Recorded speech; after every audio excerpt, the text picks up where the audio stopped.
this way that we can become one with the source. That is an experience that's open to everyone. You don't even have to, work on. Some people just fall into that experience. Others work at it for a long time.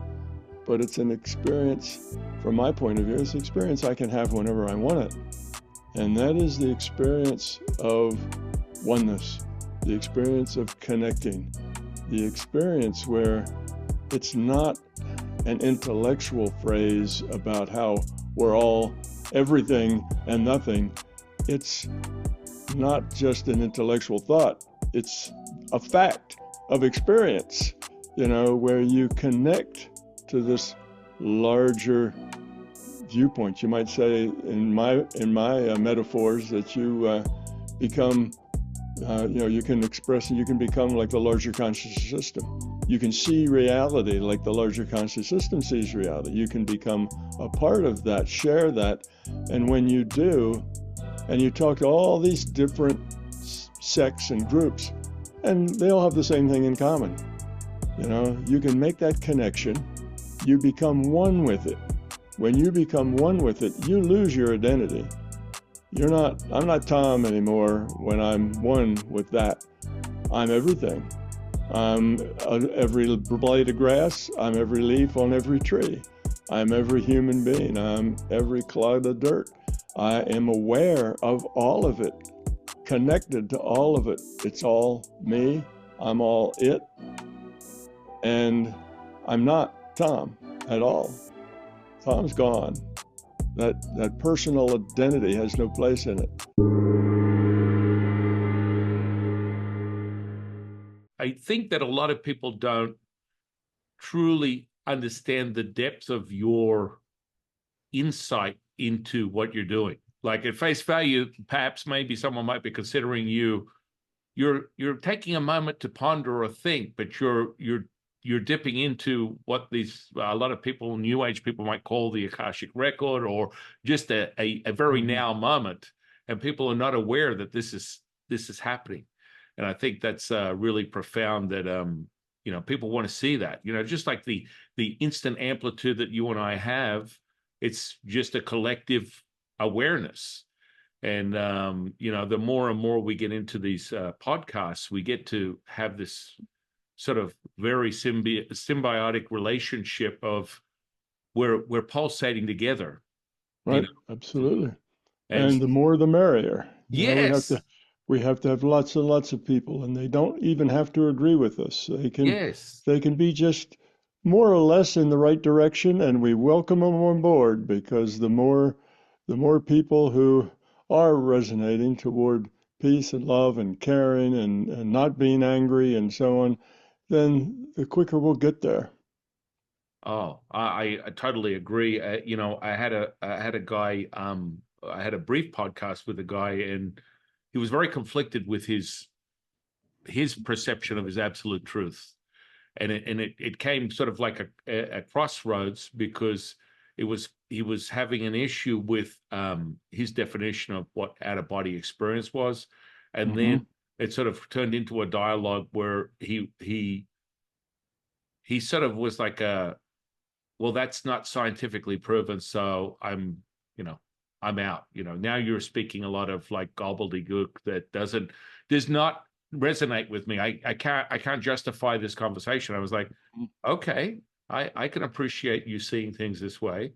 Yet, I think on a deeper level, with your insight and your background, having sort of massaged your way into seeing things in the intellect and being able to construct from that, and then this, never-ending relationship that you've been aware of consciously in your lifetime, of this intuitive sense that you get these conflicts with people that are from the science-based community, this new language that we speak of that's only a couple of 100 years old, but this is their definition of knowing the absolute truth. And still to this day, I find that it's interesting that people speak on theories, hypotheses.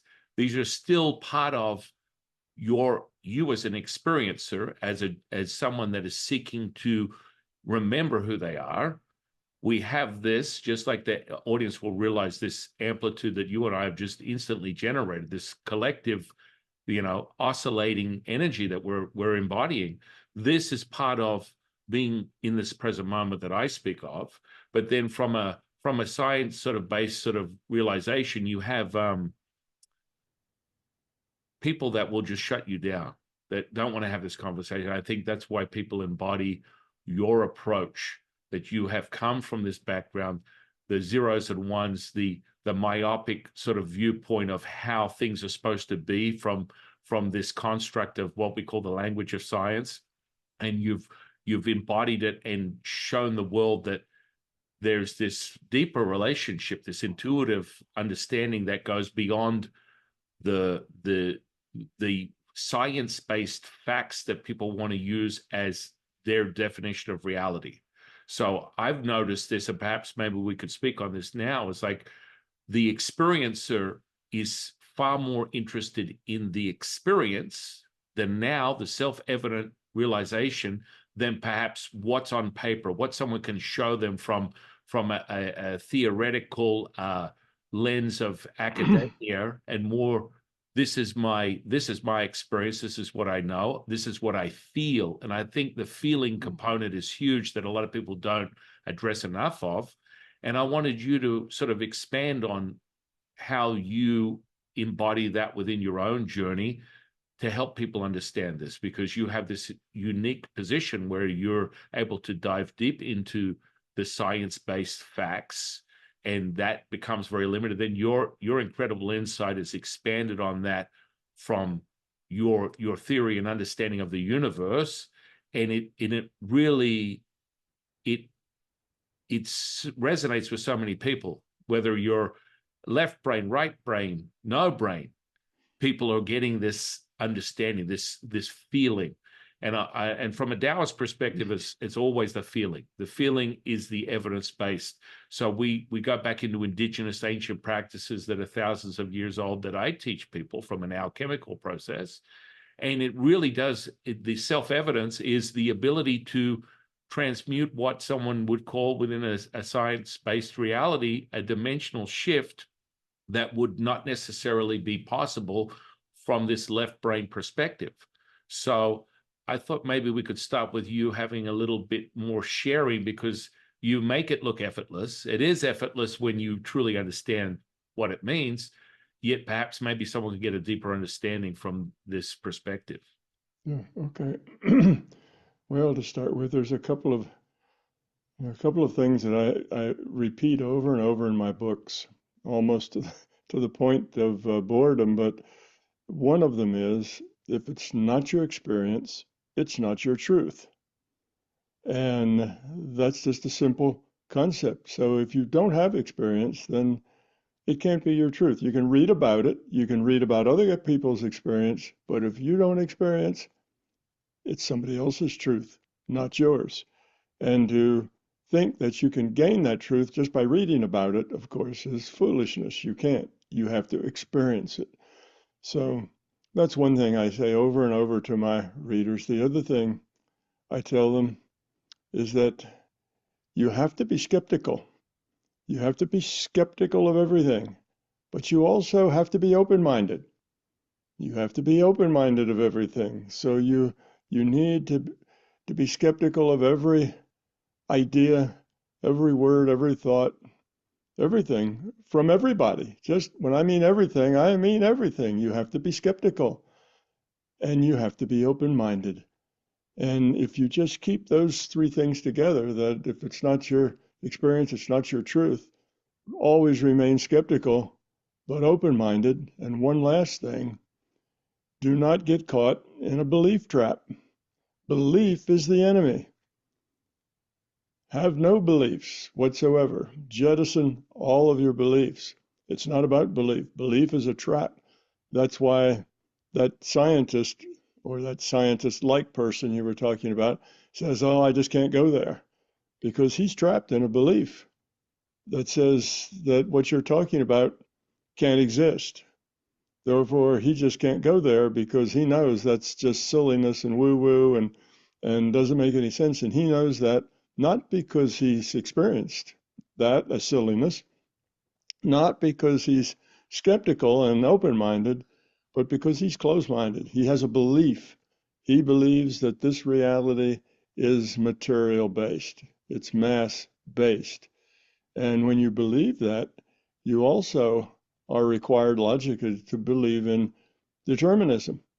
So materialism, or sometimes called physicalism, and determinism all go together. And when you're in that group, there's a few things that you have to believe in order to be logical in that group. And one of them is that there is no such thing as time. Present, past, and future all happen at once. Another silly thing is that there's no such thing as consciousness. Consciousness is just, hallucination. And also, the last thing is free will. There can be no free will. So, no time, no free will, no consciousness logically are required if you're also a materialist and determinist. All those things are logically, they're all connected logically. Now, on the opposite side, the very opposite side is consciousness, time, and free will. They all go together logically. You can't have one you can't have one without the other two. If there's no consciousness, then choice doesn't make any sense. So if you have choice, then it has to be free, or there is no choice. Time has to happen because there's before the choice and after the choice. You can't have consciousness if there are no choices. That's what consciousness does. It's aware and it chooses, and it then considers the choices it has. So, you can look at it logically like that. So people get themselves trapped.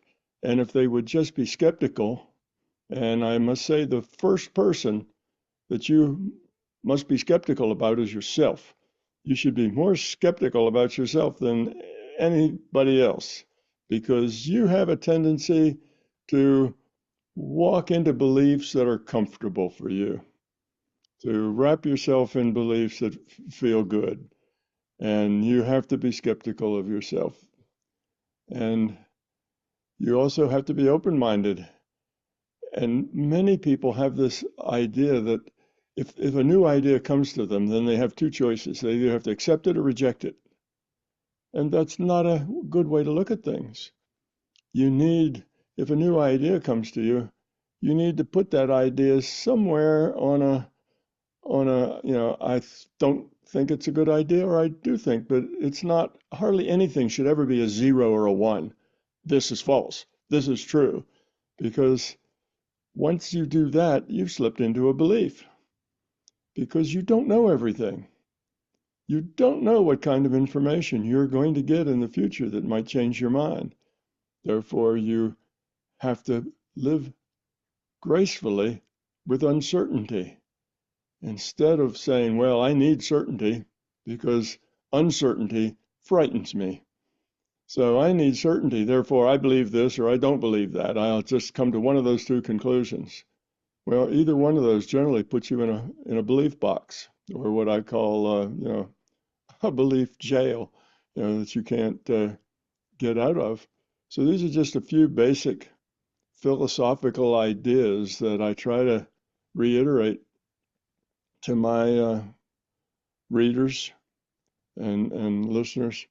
If they just keep those few things in mind, they will eventually get to the right answer. If they stay open-minded, they realize it's not, it's not their truth, if it's not their experience. What does that mean? That means go out and find that experience. Don't sit around and wait for that experience to come to you one day. You have to go pursue it. You have to learn how to meditate. You have to learn how to quiet your mind. You have to learn how to be in touch with your intuitive self, and then learn to be in touch with other people's intuitive selves, and then learn to communicate mind to mind, and then learn to get data out of those databases that are available to you. All of those things, you have to experience it. And once you experience it, you have to play with it. you have to work with it until it's not possible in your mind to be just something you're imagining. You have to play with it for a few months or a few years until you understand that it is real beyond you.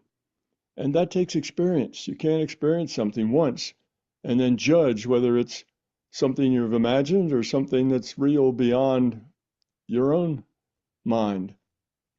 That takes time, and that people want to judge right away. One or a zero.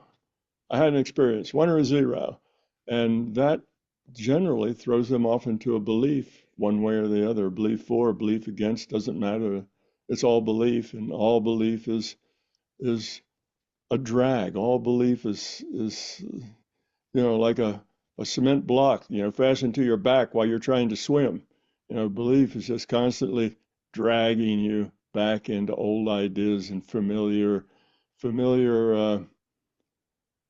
ways of being, familiar truths, familiar ideas that don't really take you anywhere important, but they just feel good because that's what you're used to thinking, and that's what your parents thought, and that's what your grandparents thought. So you're comfortable in those thoughts, but you don't learn much if you stay comfortable. You need to be able to get outside that comfort zone and go find out. Make it your experience. You want to learn how to heal someone with your mind? It's not hard. It's an easy thing to do. Go do it. Anybody with 3 months worth of serious practice can be successful. It's not like, oh, it'll take you 20 years to learn how to do this. You want a remote view? You can be I don't know, at least a 30, 40% right remote viewer, probably in, again, 3 or 4 months of practice, serious practice. It's not hard.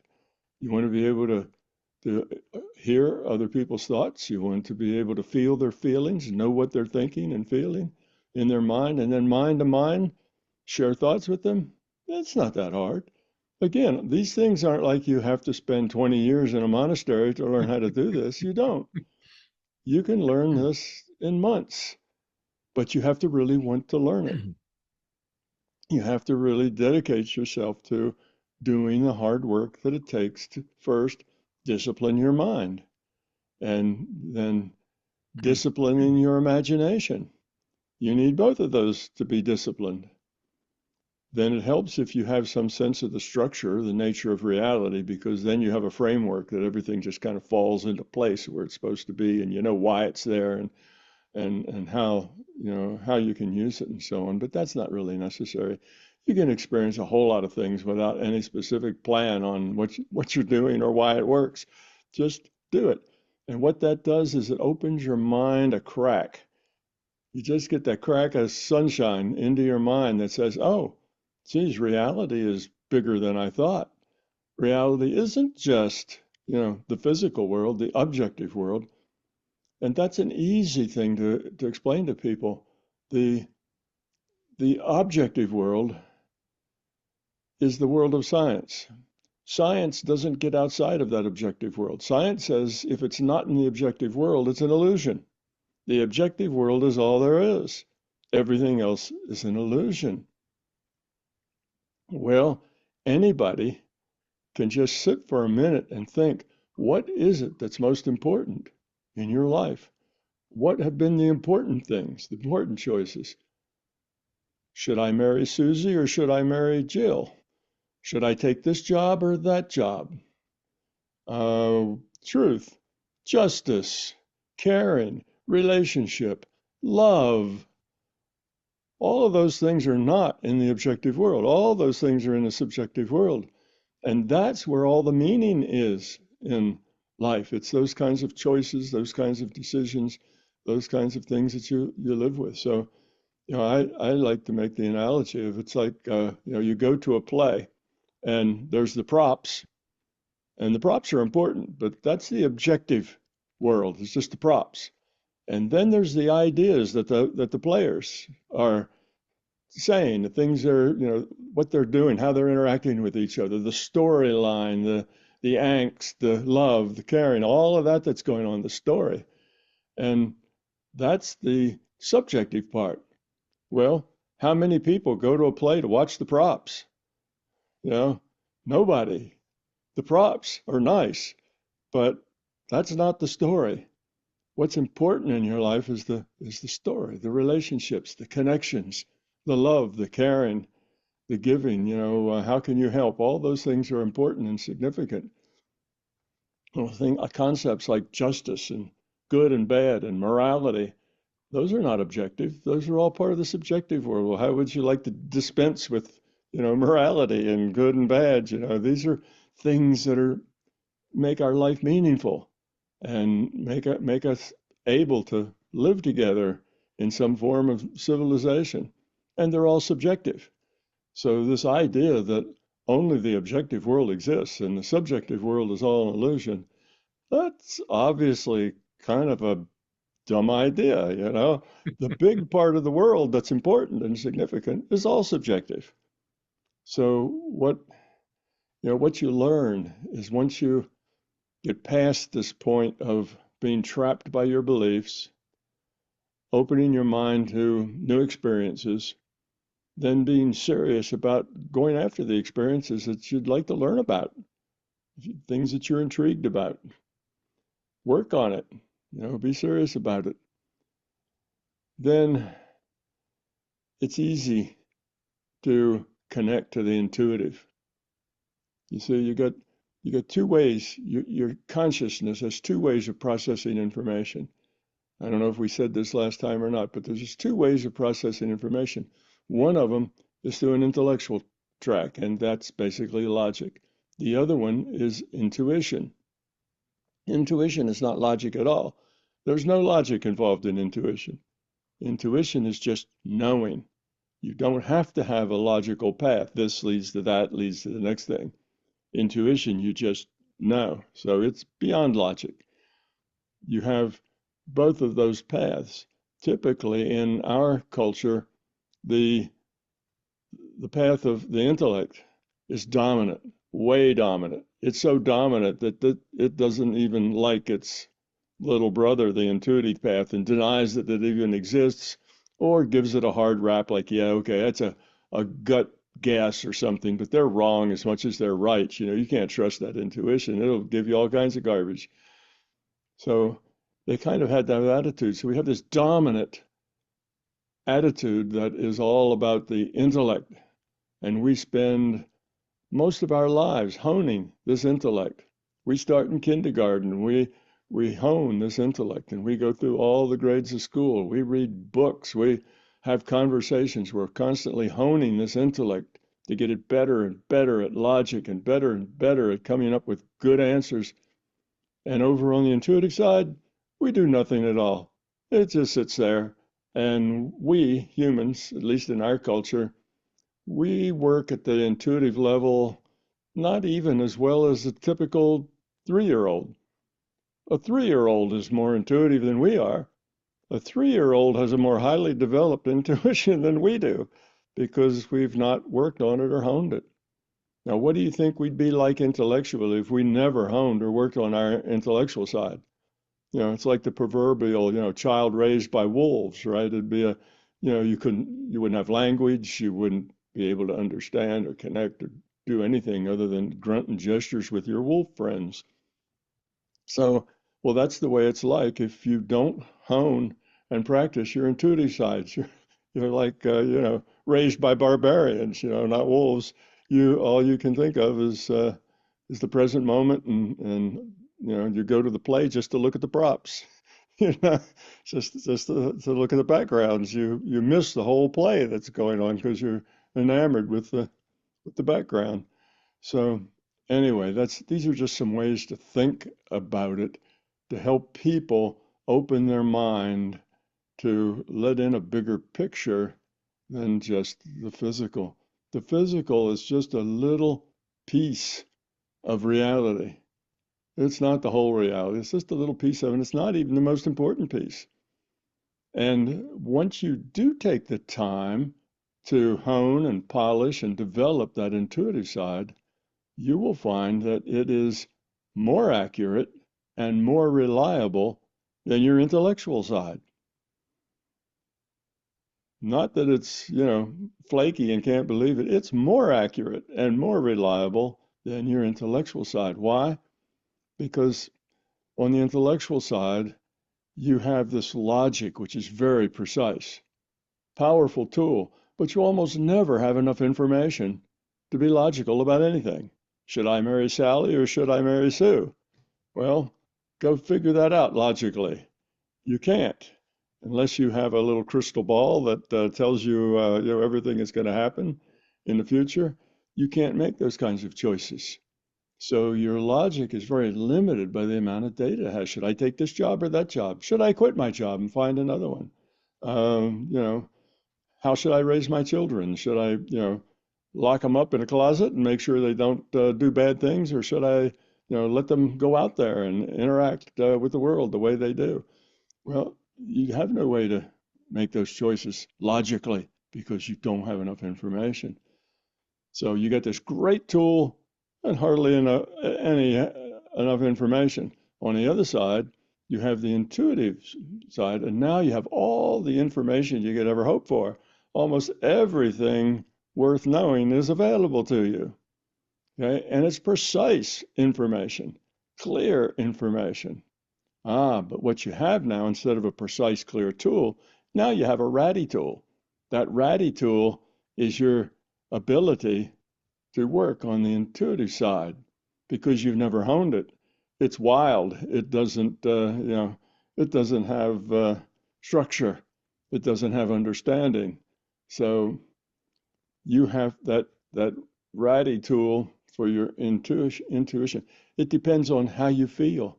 It depends on your attitude. It depends on what you eat. It depends on how much sleep you've had. It depends on 100 different things. And if you don't hone it and work to develop it, it'll always give you a different answer because you'll be different every time you ask the question. You'll be coming from a different mind space. And mind space is everything. Intent is everything. And if your intent is slopping, is sloppy and all over the place, then the answers you get back are going to be sloppy and all over the place. So, that's kind of the way we pieces of consciousness are. We have those two ways in which we can function, in which we can process information. Now, what I've found that as I've grown older and gotten, my intuitive side more polished and capable. And I've got an intellectual side that's very polished and capable too. I'm a extreme left brain and an extreme right brain, both at the same time. So, so what I've learned is that my life now, I live probably 75, 80% out of my intuitive side because that side is just more knowledgeable and more reliable, has a bigger picture. And then about the other 25% or so, 20%, is my intellect because I have things, you need an intellect. An intellect is a necessary part of the process. You have to have an intellect. You have to compare. You have to judge. You have to assess. You have to do these, and that's what the intellect does. But all that comparing and judging and analyzing will just stop your intuitive side from working if you can't keep it under control. So you have to let those two work together. And it's not that hard to do, but you can get your intuitive side and your intellectual side to work as teammates.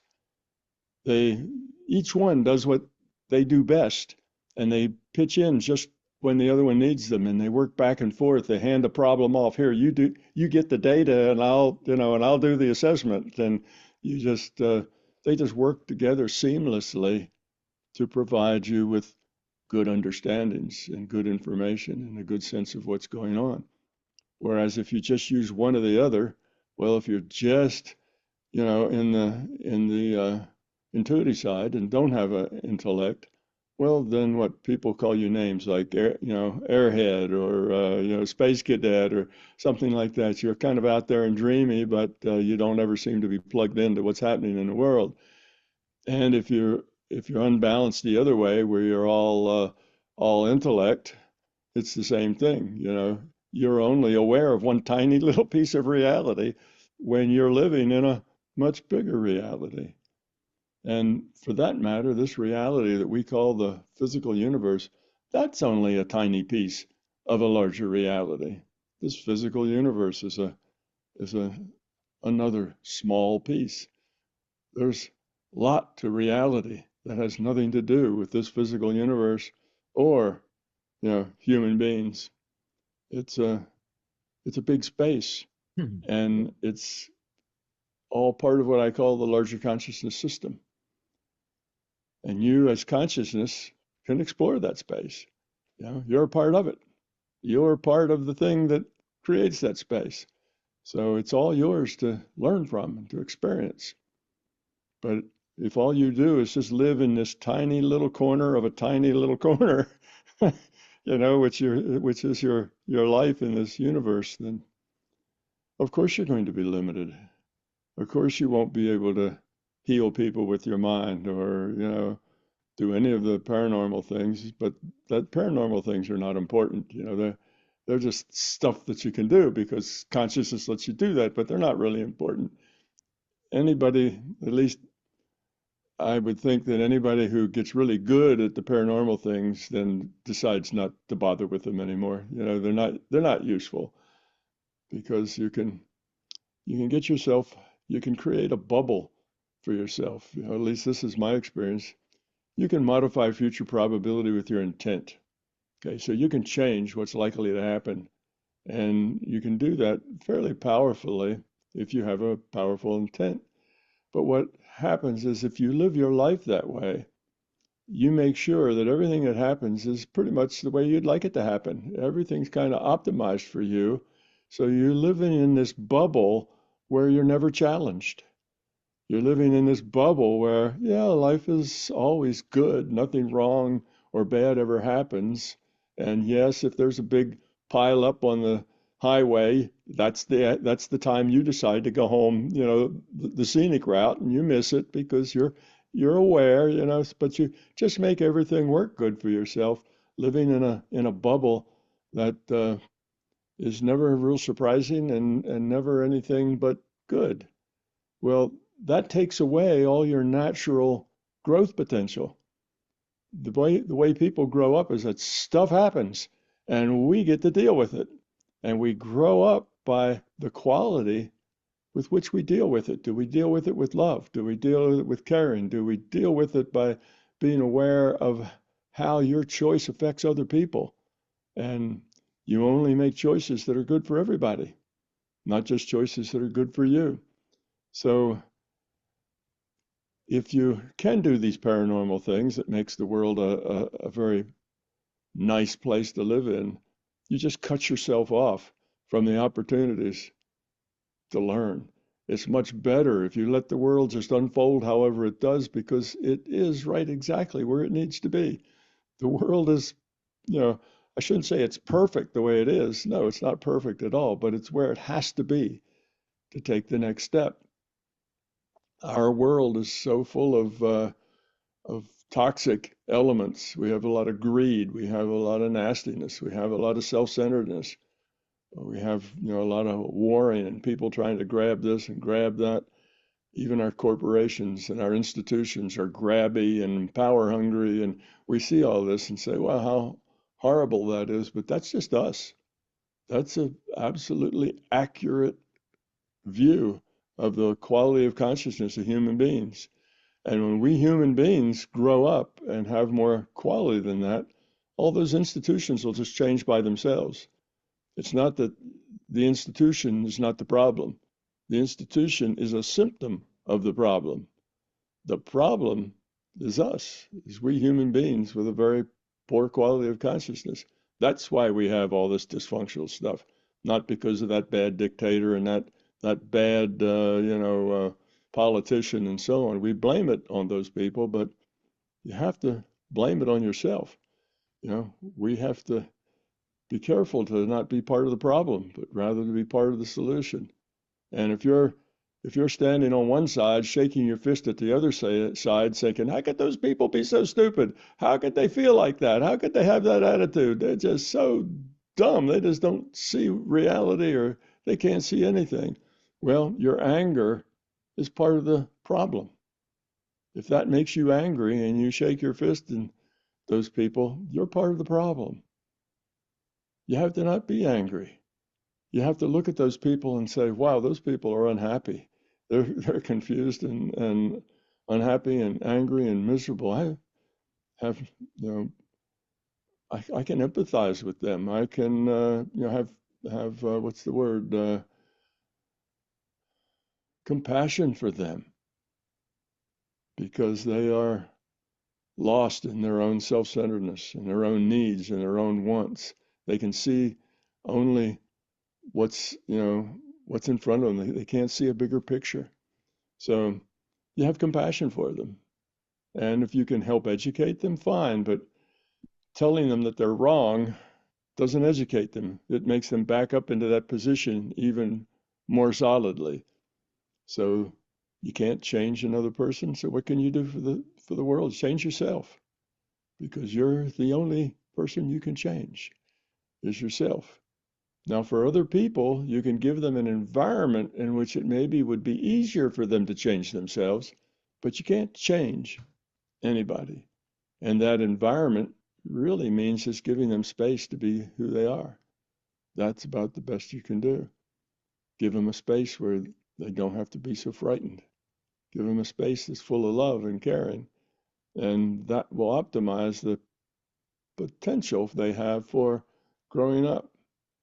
So anyway, I've just rambled over a whole bunch of things that all kind of connected to each other, but that's kind of the big picture. Now I have a model that allows me to understand, well, I have a better what physics than physics has now. I have a more complete physics. I can explain things that the physics now cannot explain. It's a completely logical model that is just a better assessment and predictor of the objective reality. But I also, what comes out of the same, and that comes just from understanding consciousness. But what comes from the same understanding is also a model of the subjective world. Why is the subjective world the way it is? Why are some people happy and other people miserable? And where do you find peace and tranquility and satisfaction? And I also have a model of that, an objective model of that. So you can objectively see, if you're not full of joy and peace and happiness, well, why not? There's reasons why not. And, that model can point to exactly what those reasons are. So I create these two models, one of the subjective world and one of the objective world, just out of an understanding of consciousness. Once you understand consciousness, then those two models just kind of come out. So consciousness is fundamental, and everything else, including physics, is deduced from or created from consciousness. So that's kind of where I am, and that's my model. So I've got this model. I got it in 3 books, that are my Big Tao trilogy, and I've got it in I don't know, 1,000 or more videos like this one, that's going to be out there. And I welcome all players to come. Matter of fact, one I had one instance where I was in a church venue. I was giving a talk, and this church, the basement of this church was very inexpensive, if not free. So that was a good venue for me because it didn't cost any money. So while I was there, I noticed that I had both the minister and the assistant minister there. So I put them on the spot and I said, okay, you two have PhDs in theology, right? And they said, yes, we do. And I said, well, then tell me, what are the attributes of God? And I said, I don't want any denominational, stuff. I just want the fundamental attributes of God. What are they? So they went off and they huddled and they came back about 10, 15 minutes later and they had a list of maybe 6, 7 things that they thought were the attributes of God. And as they went down the list, every one of those attributes of God was an attribute of the larger consciousness system. So you see, there you go. So this model also derives God, if you will. It kind of says what that has to be, and it's the larger consciousness system. It's the source. It's the source of, we are parts of that. Everything are parts of that. Our whole reality is a subset of that.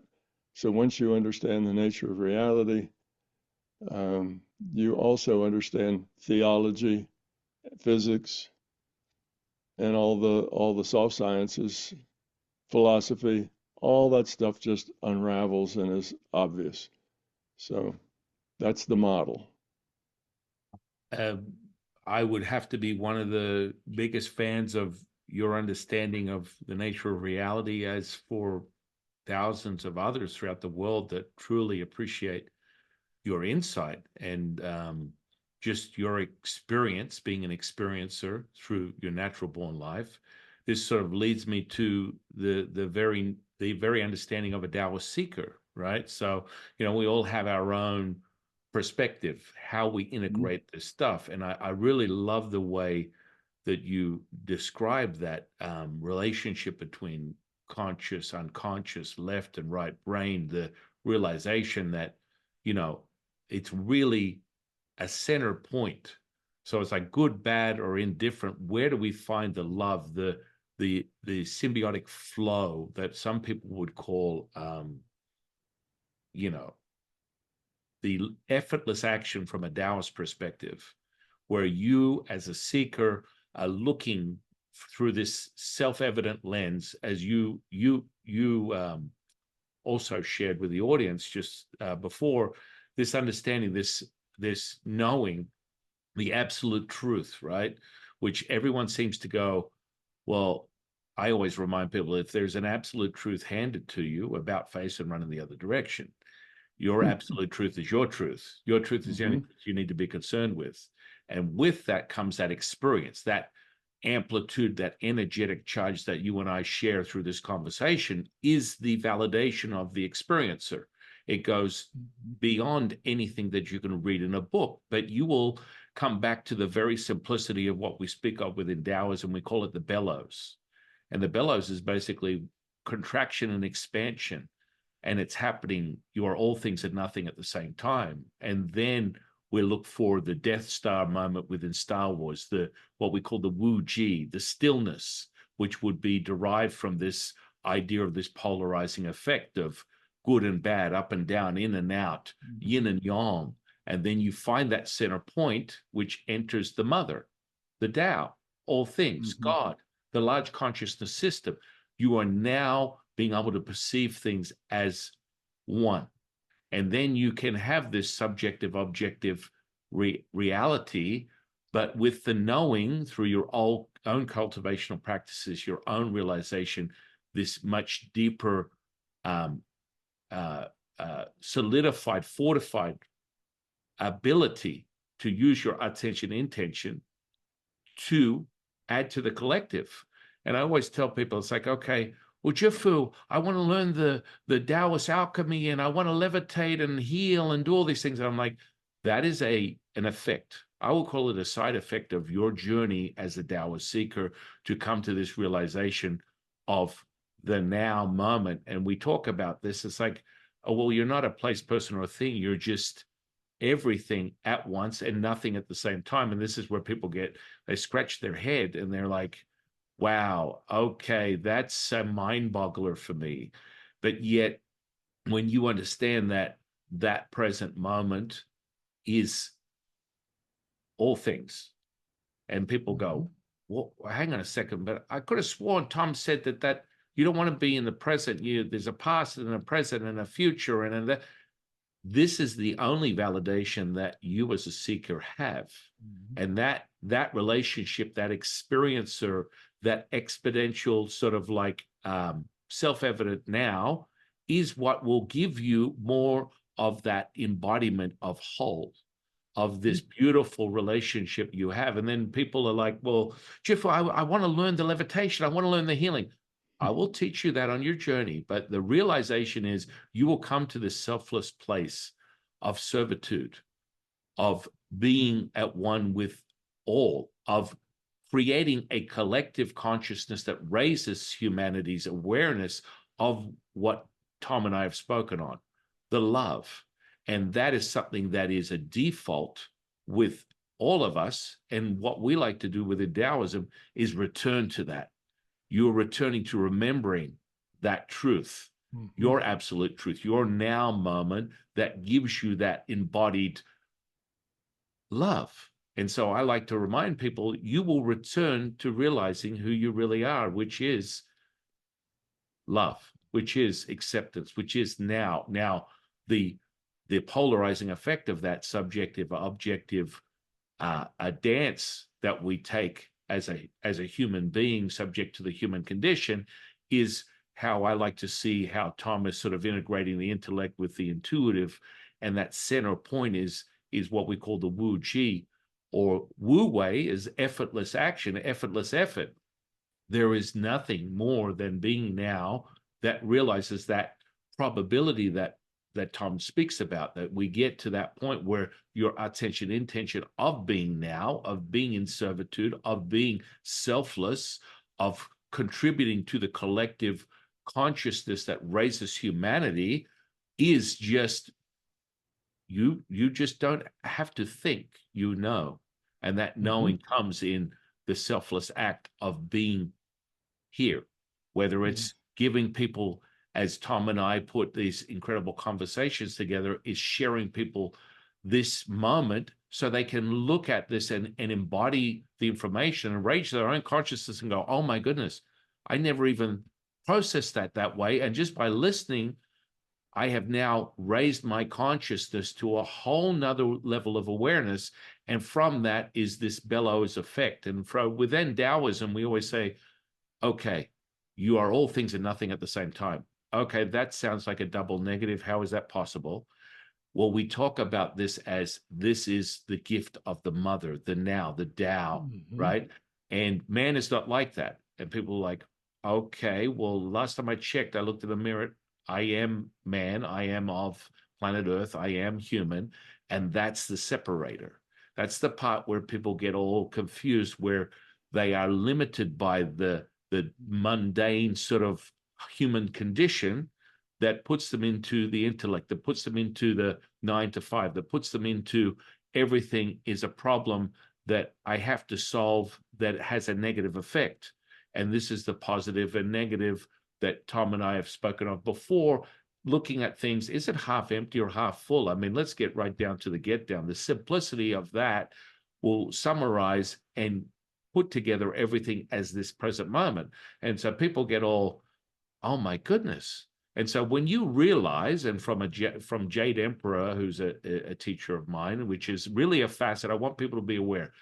All the insight, when I channel information, just as Tom does, he doesn't refer to it as a specific energy or entity. He's just like doing it all the time. If you look at it from an auric field level, or you have some level of clear sense, you will see that he is constantly taking information in at the now moment that gives him the incredible insight that is the intuitive side of who he presents himself to the rest of the world as. And it's profound stuff. You watch it charge in, it amplifies, it expands, and you may take a pause where he closes his eyes or he looks to the ceiling, and it's profound, and it's happening as we speak on a constant, which I think Yes. is really, really beautiful to Mm-hmm. witness that.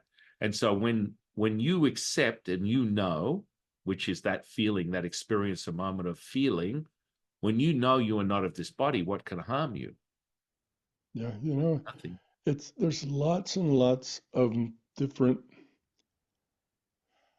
groupings like Taoism, Zen.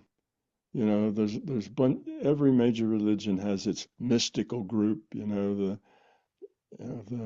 Jews have the Kabbalah, and the Islam has the whirling dervishes, and there are mystical schools around, and each one has their own vocabulary, their own symbols, their own metaphors for how they put their understanding into words that will communicate in whatever their natural language is.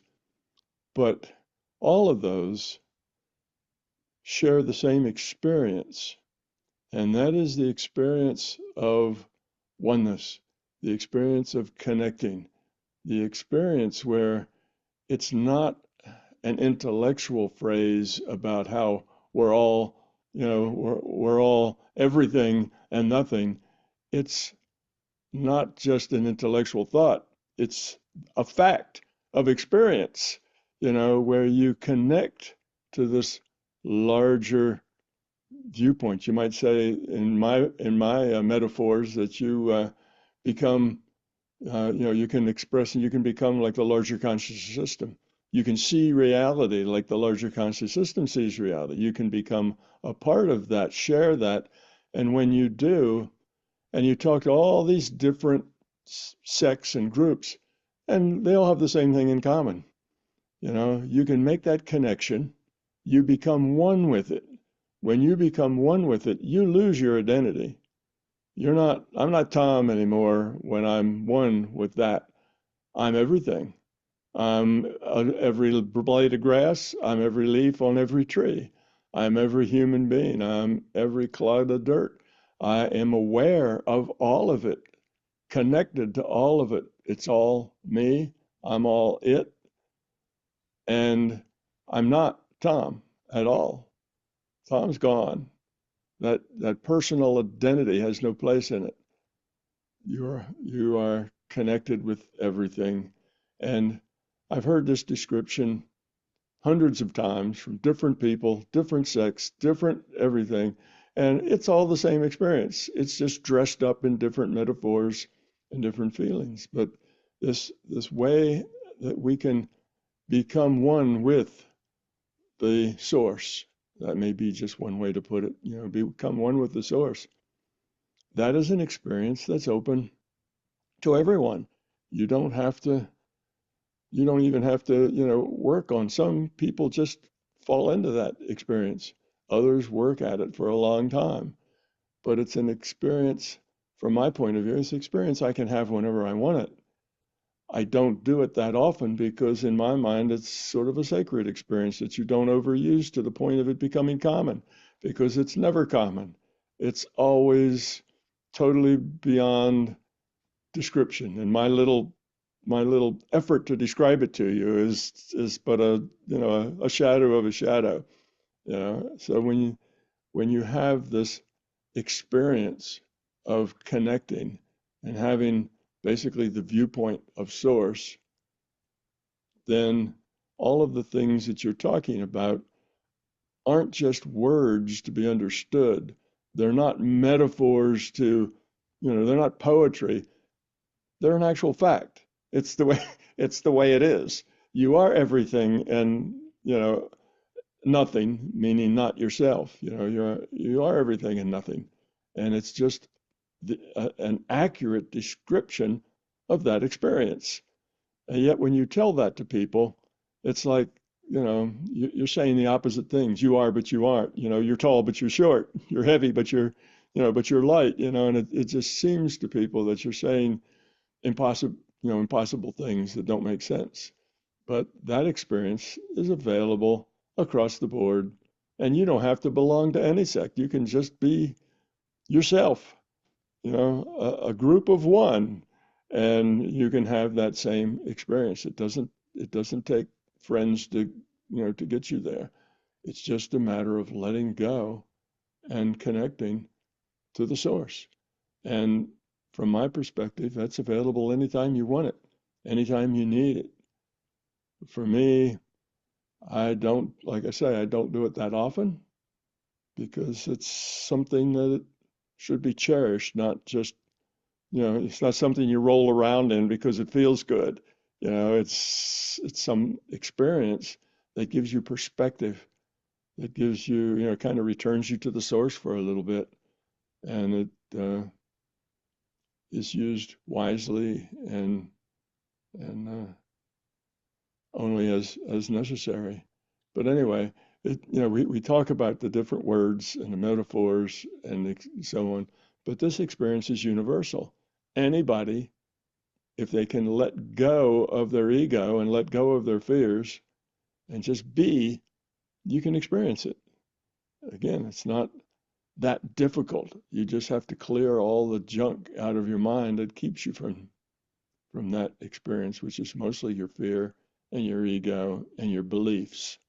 If you can jettison those things, then it's there whenever you want it. It's just a part of your existence that you have that perspective, that connection with source. So it's open.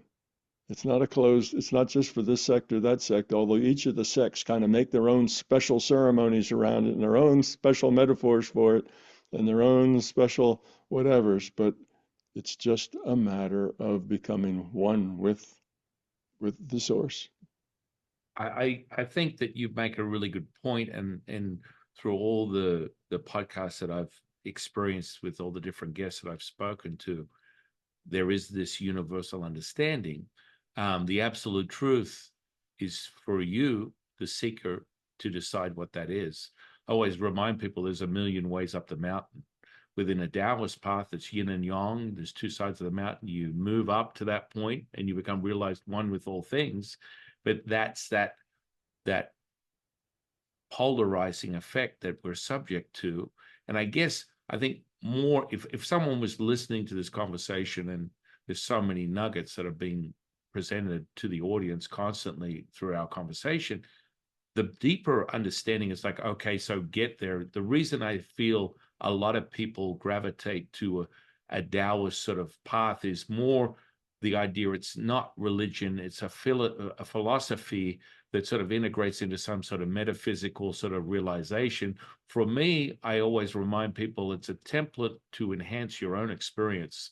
And through the methods that we use through the Taoist alchemy, it becomes fortified and solidified as something that is repeatable, which I think is most important, because this is where you get to a point of delusion.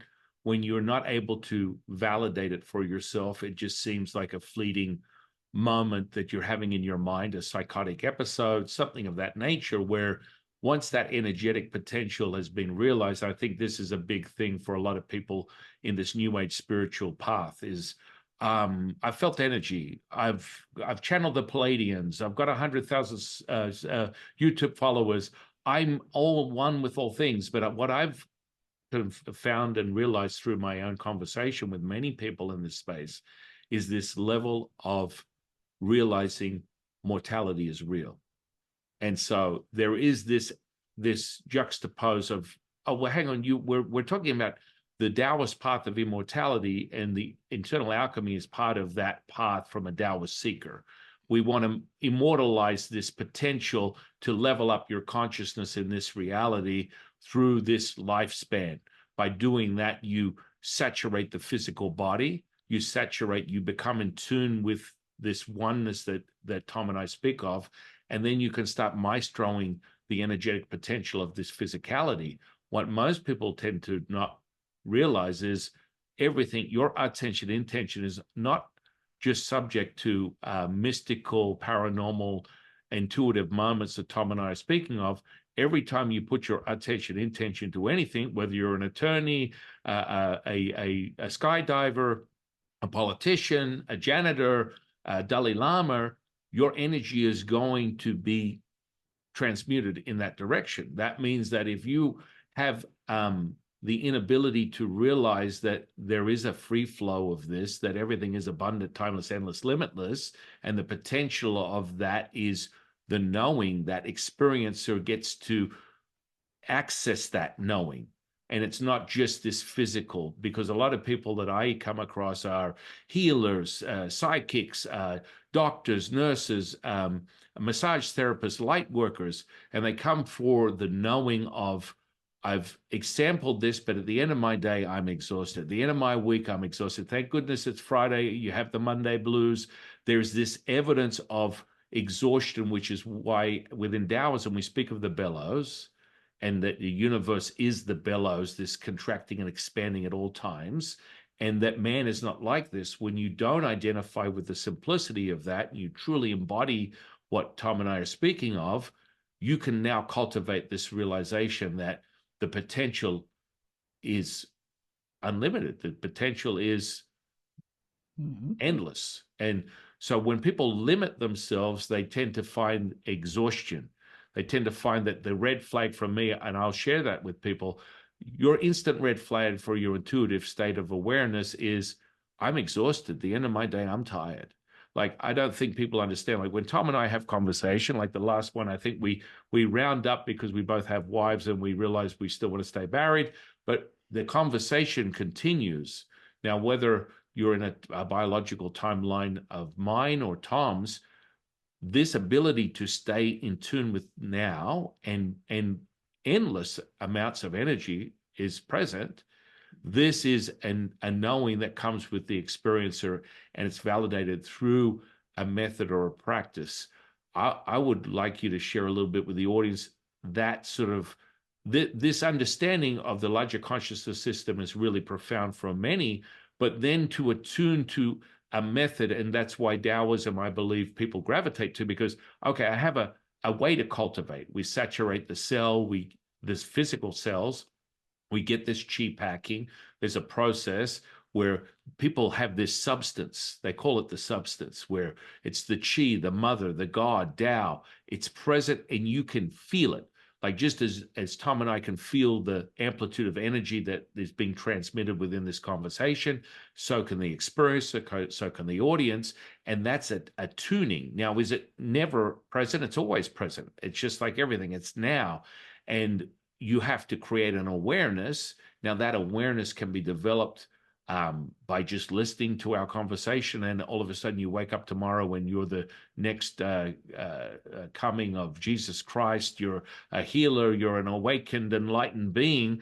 But then there's this effect that comes with it, as Tom has already presented to the audience, this understanding that how boring would life be if you didn't have peppering of a few interesting events that you would have to apply the intellect and the intuitive to create this now moment.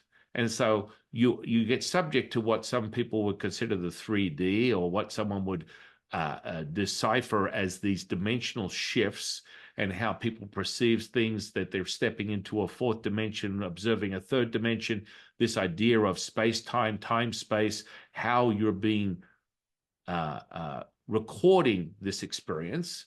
So method-wise, even though you're an OG, I'm an OG in this space of understanding, and I'm spiritually multitasking as we speak. I'm in all dimensions at once because this is what I have the ability to cultivate and do. So whether you consciously see me sitting here talking to Tom, I'm bathing in, the sun, the moon, the earth. I'm embodying myself in a constellation and feeling the visceral kinesthetic effects of that from a physicality perspective, because I want to, and I can access that. This is what we call out-of-body stuff that some people might constrain to this sort of sleep paralysis, near-death experience, OBE. This is sort of like a starting point. It's like the seed for the seeker, this taste. They get a glimpse of something and they want to go further. This is their idea of there's something beyond this reality that I thought was just a human experience. Now I'm looking at things, holy moly. I heard voices from my dead grandmother. I saw apparitions. I had this expansive feeling that I'm all things. How would you perceive it now that you've been? And so for a Taoist, once you continually cultivate these things, it becomes instantaneous. It may be a journey that you consciously are aware of, and you started, and it may take you space-time or time-space perceptive-wise a certain amount of commitment from you as a seeker to cultivate that. And over your journey, it becomes more and more concentrated, where you are just now. You are just there. You are just all things. And so you've been doing this for very consciously many decades and teaching people for many decades. What would be an entry-level observation of this sort of starting the cultivation? Hey, I had a near-death experience. I've read Tom's book. Now I want something that's practical that I can validate and verify for myself, that's repeatable for my journey. Does that make sense? Okay. Oh, I got a couple of things. There was a kind of a long list of, of questions in there. Um, yes, I have similar kinds of experiences as you. Um, I know when I'd be giving talks to people, and these talks would often be, Friday, Saturday, and Sunday, 3 days. Sometimes they were 5 days. But I'd stand up at a podium and I would kind of talk all day long, 6 hours, 7 hours. And I have people come up and said, "You never even take a break to go to the bathroom. How do you do that? You stand up, all day long, you're talking, you're on." And I tell them that I get energy from communicating with people, from being helpful to other people. It doesn't sap my energy, it gives me energy. And by the end of a long day of speaking and talking and answering questions and doing things, I'm energized, not worn out. Well, it works kind of the opposite way. And bodily functions like having to go to the bathroom just cease. So you can stay there and stay connected all the time, and you don't feel worn out or beaten or anything. You feel good. So yes, in my experience, it's the key thing is you have to learn to not be self-centered. You have to learn to get rid of your fears. The fears are the key things that hold you back. And a self-centeredness is just a fear. It's a fear that you're not going to get everything you need. It's a fear that you're not good enough. It's a fear that other people won't like you. So that's one. You're born self-centered because you're a tiny little thing that depends on everybody else, and that's a very centric viewpoint. As you grow up and mature, you get less and less self-centered. You start being aware of other people. And, there's your brothers and sisters and mother and father, and these other people are in the world, and you should learn some respect and some caring for them as well as caring for yourself. And a measure of, of let's see, a measure of being, I think the right word, of being mature. If you want a good measure of being secure, of maturity, it's a measure of how self-centered you are. Because we all know that there are some people who are in their 50s and 60s and they're still self-centered as they were when they were 6. And there's other people who are only 6 and are very thoughtful of other people, very grown up. So maturity is really a measure of self-centeredness. So if you get rid of the self-centeredness, which is fear-based, and you care about people, well, just that caring about them opens you up to another whole world of information and connection. Because you care about people, you'll find that you can understand them. You can feel their emotions. You can hear their thoughts. You can connect with them in a way that enables you to be helpful to them that otherwise you wouldn't be able to be. It helps you say the right thing at the right time. So you connect, as you connect to life, just because you care about people, you start connecting to a much bigger reality in which people are you know, beings just like you. When you have these abilities, you don't see yourself as superior. You just see yourself as different. And you have, you have what can I say, a kind of an urge or you want to be helpful to them. And in that wanting to be helpful, in that wanting to care, then things start to open up. Your world opens up because you're letting go of yourself in a way. You're letting go of your self-centeredness. Life becomes about others and not about you. And that's why I can stand up in front of an audience, all day long, is because it's not about me. It's about them and what I'm saying to them, and are they understanding it? And am I being clear? And are there better words I could use that would help them understand it better? That's my job. And I don't really even think about me. I don't think about how long I've been standing up or anything else. It's all irrelevant. It's like it doesn't make any difference. So when it's all over, I'm not tired. I'm not exhausted because it's been a great day. If I feel like I've maybe changed a couple of people's minds or given them some information they didn't have before. And that's why I'm there. It's just so I can do that. And I don't expect to do that to everyone, but just even if a few people grow a little bit because I was there, then it's worth it. So it's that kind of a thing that opens you up to kind of everything. That attitude is the opener. So with that, yes, you can learn to parallel process. We can be having this conversation at the same time. I can be other places doing other things. I can be talking to you and healing your grandmother who you're telling me about. While you're telling me about her, I'll be healing her.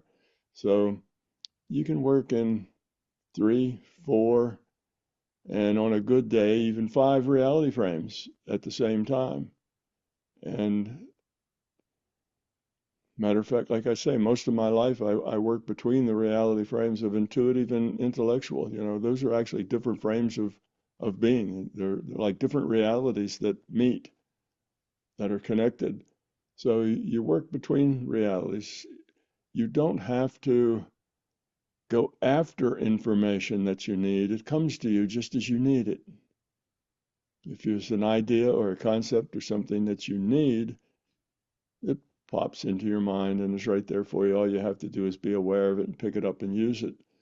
So it's not a matter of, and when I was first learning, it was a matter of sitting down or lying down, relaxing, getting into the right state of mind, going out of body, doing the things that I was doing. And it was all a process that I went through. And that process maybe took 10 or 15 minutes. Now it takes fractions of a second. And it's not even a process anymore. It happens all by itself. And it happens as it needs to, when it needs to, and brings me the data that's useful to me at that time. So, yes, I sit here and we're talking, and as we're talking, information comes, information goes. My attention may go someplace else and come back, and it's just all organic. It's not broken into little pigeonholes. Okay, here's San Qing, and I'm talking to him, and we're plugged in. Yeah, well, I'm doing that, but I'm doing other things too. And the whole thing's just organic and works together. That's life. And in general, the more you learn, the more you grow up, the higher quality your consciousness is, the bigger your reality becomes, the larger your decision space. Your decision space is defined as all the choices you have to make at any given time. Well, that gets bigger and bigger. There's lots of choices you can make, but you have lots of information about those choices. But it all flows.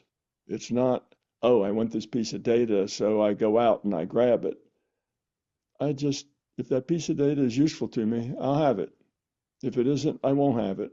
And I really don't care to go find out things that I don't need.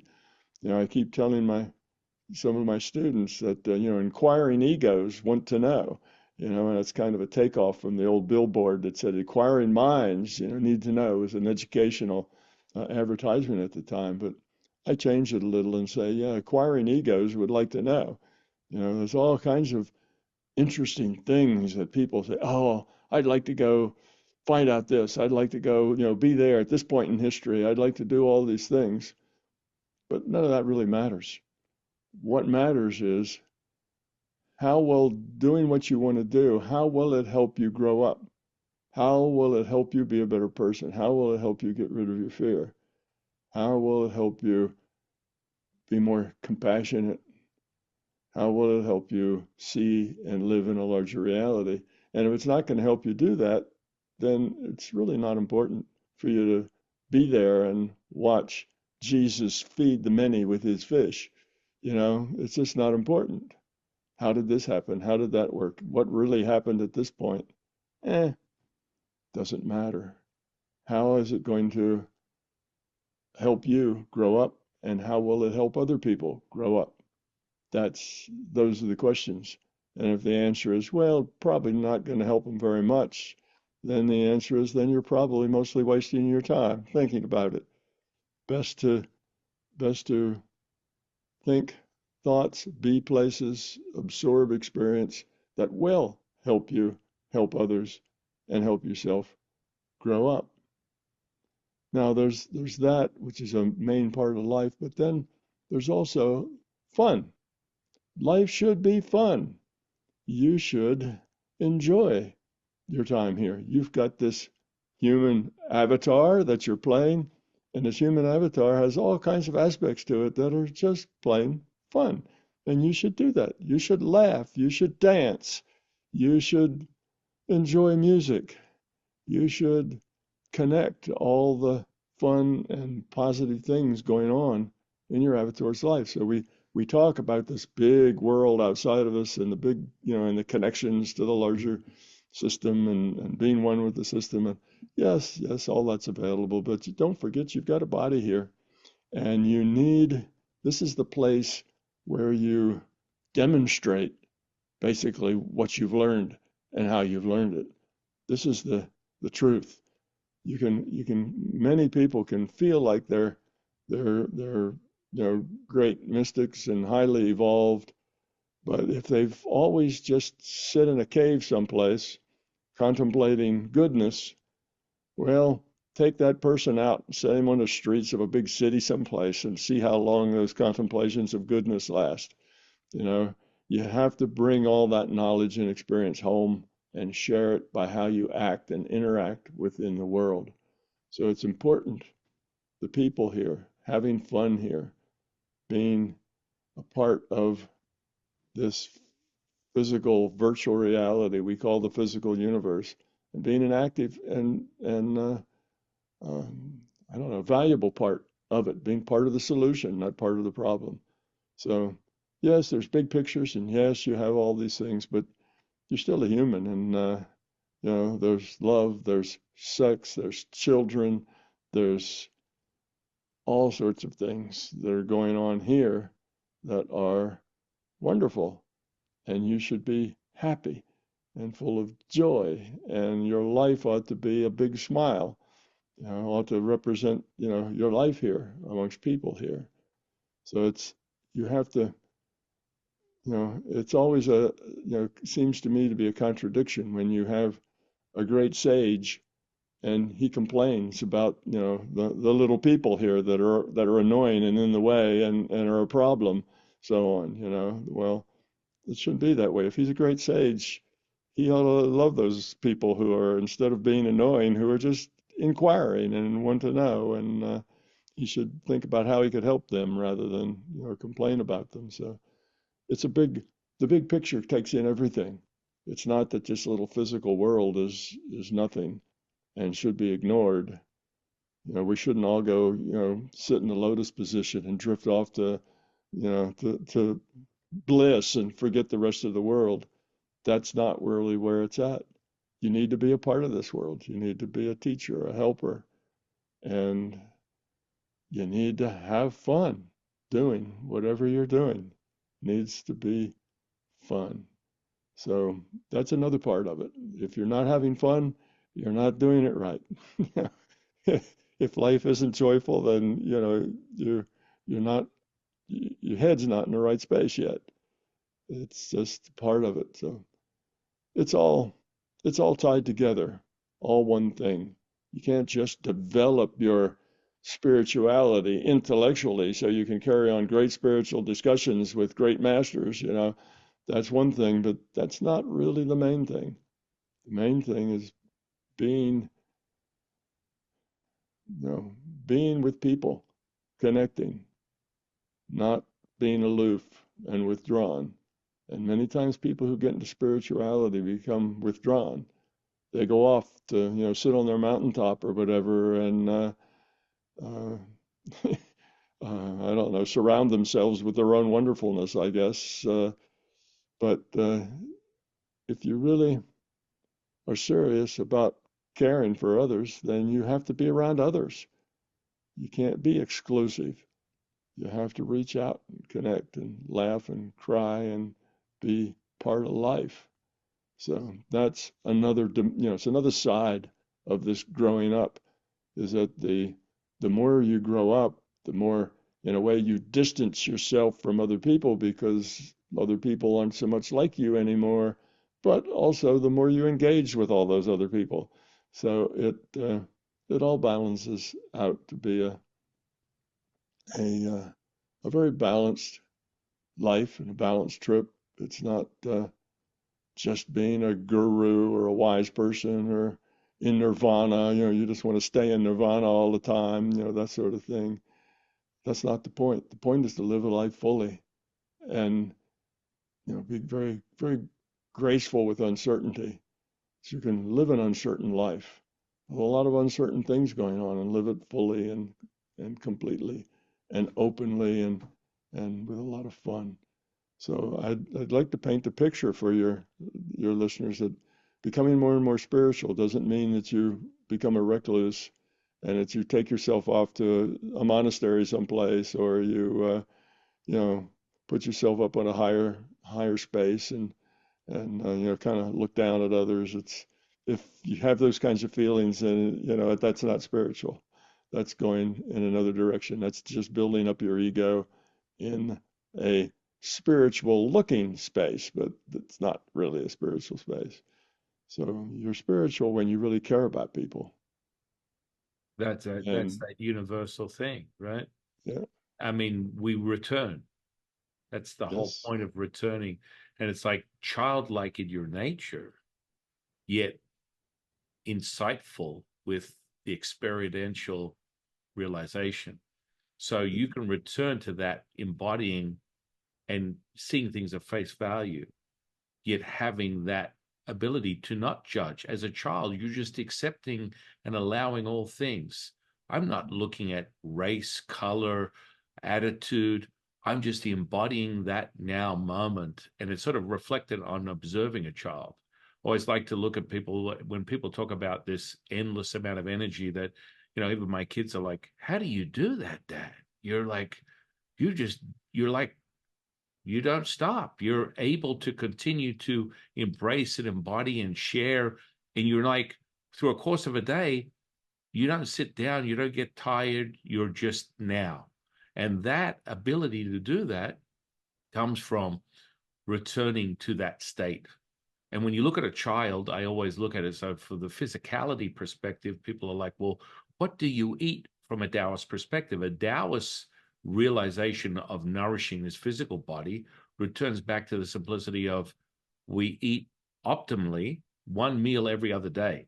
And people are like, are you out of your mind? That sounds absolutely absurd.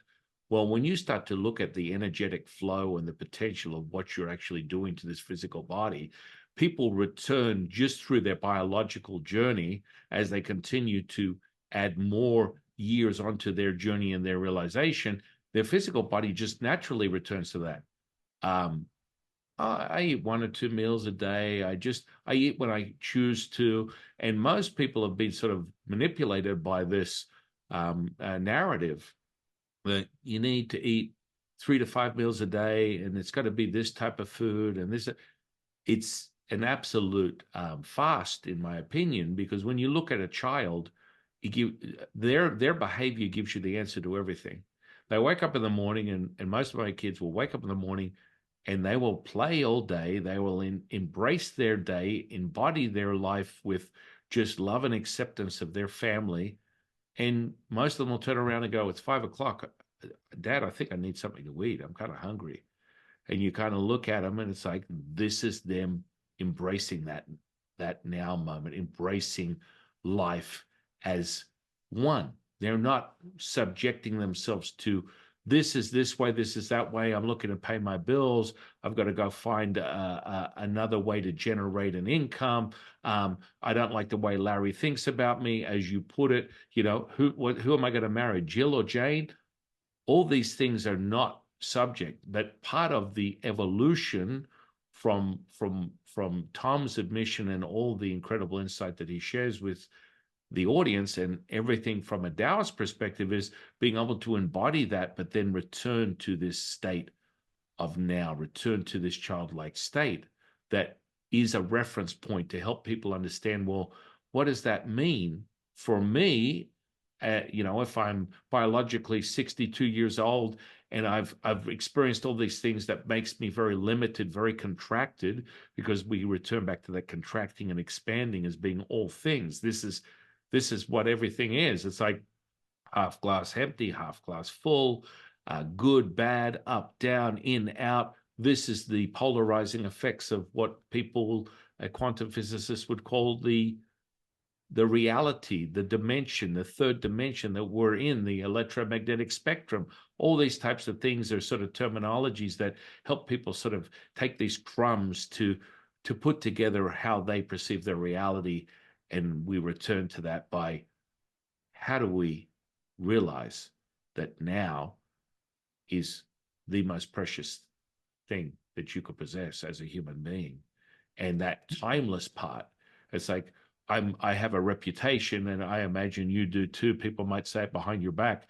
I have it too behind my back, to my face. You are the master void of time and space. And I tend to do that, as through this incredible conversation you and I have, we just immerse ourselves into this moment.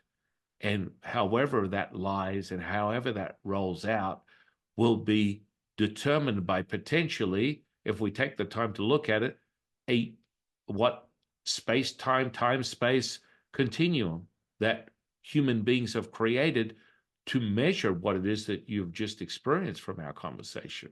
Yet a great indicator for you to realize whether you're embodying this experience as an experiencer within this human expression of what we consider reality is, you don't know what day it is.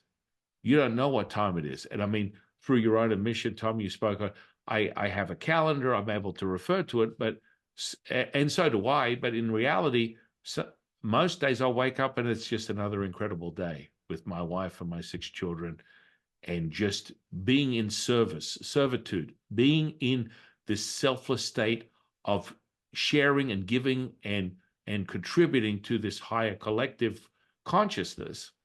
And you do this without effort. And that's where, within Taoism, we call it this Wu Wei, this effortless action, the effortless effort, what we call being done by the Tao, just the now moment, that embodiment.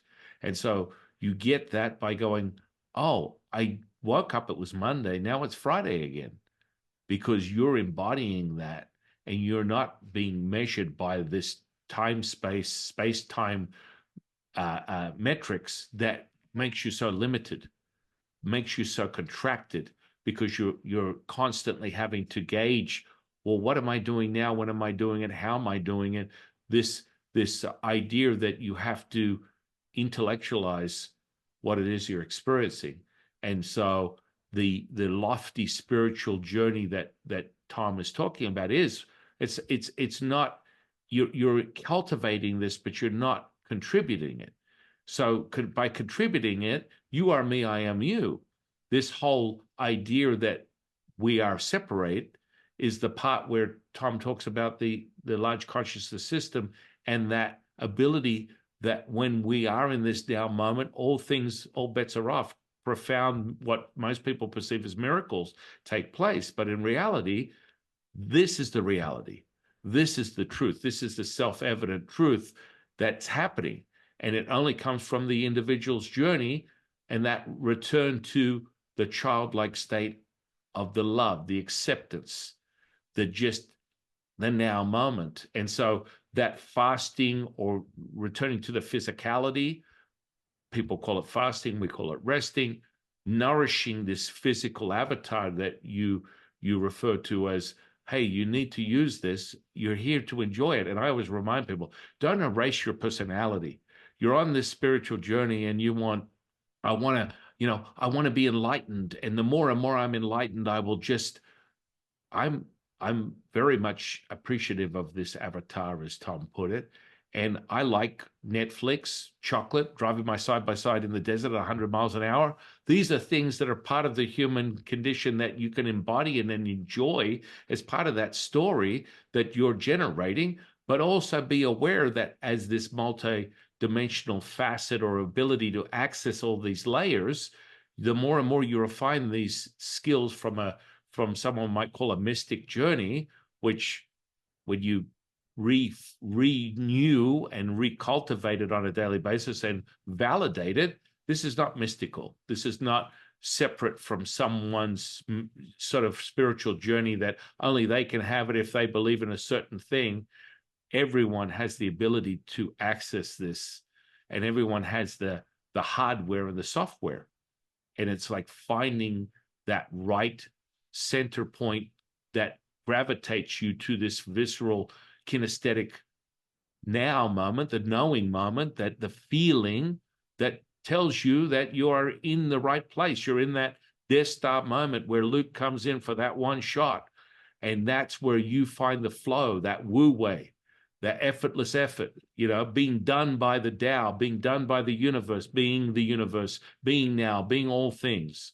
And I love the way that you always remind us to return to that. And that's that love, that's that expression of everyone is the now. Everyone is this beautiful expression of, and I like to remind people, you're the ambassador. Well, Jifu, what does it mean? Give me an understanding. What's the meaning of life? Why am I here?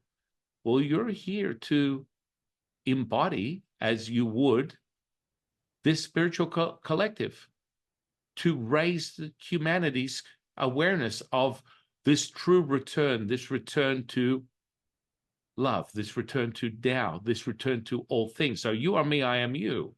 And I always remind them, I use this incantation from the Jade Emperor. It's quite simplistic, but it's a power abundant in its giving you will receive, unifying the body with the spirit with the energy, bringing heaven to earth, transcending all is one, one is all, revealing perfection, manifest. That is your gift. That is your offering. That is your gift. That is your offering. That is your gift. That is your offering, which in turn reminds people of this symbiotic giving and receiving. And that turns into you are me, I am you. If you're in service to others, you're in service to yourself. And people forget that. They're like, oh, okay, sign up for that. Yes, Jeffu, I want more of that. Thank you, sir. May I have another? What are your thoughts on some of the things I've shared with you right now?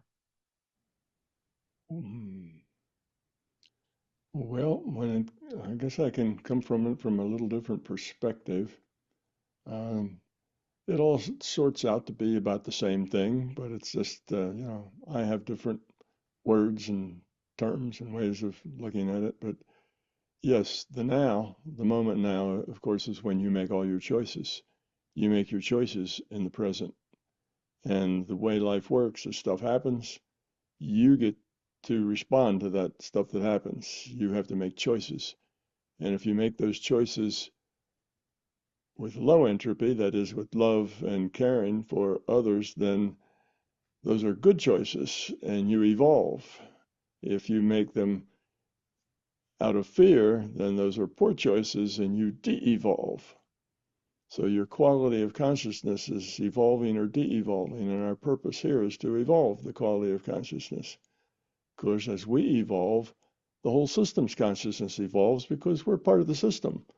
So we can think of that we are part of the larger conscious system's um, uh, idea of how to evolve. We evolve, it evolves. We're it, it's us. So, so that's one thing. The second thing is that we all live in our own reality. Each one of us lives in our own reality. We think that that's not the case. We think that we're all living in a shared reality. There is this reality place, and we're all living in it. But that's really not true. You live in your own reality, and you get data. This is a virtual reality. And like any virtual reality, you're a player. Player gets a data stream from the larger consciousness system. The player then interprets that data to be the reality that he sees. So it's just like if you're playing, World of Warcraft, you log on, you get a stream of data from the computer. That stream of data comes to you in like a million pixels. So you look at those million pixels and you see rivers and streams and trees and other people and so on. You interpret those million pixels, those million dots of light into other things, people and houses and trees and rocks and water. So that's your interpretation, but your interpretation isn't necessarily what was intended. You interpret based on your past, on your own experience, on how much you've grown up, how much fear you have, is all part of that interpretation. So everybody's different in that way because they all have to interpret from their own history base, from their own experience base. So we all live in our own reality, a different reality than everybody else. Now, because it's a multiplayer game in our virtual reality, yes, there's shared things. We all see the same trees and the same houses and so on.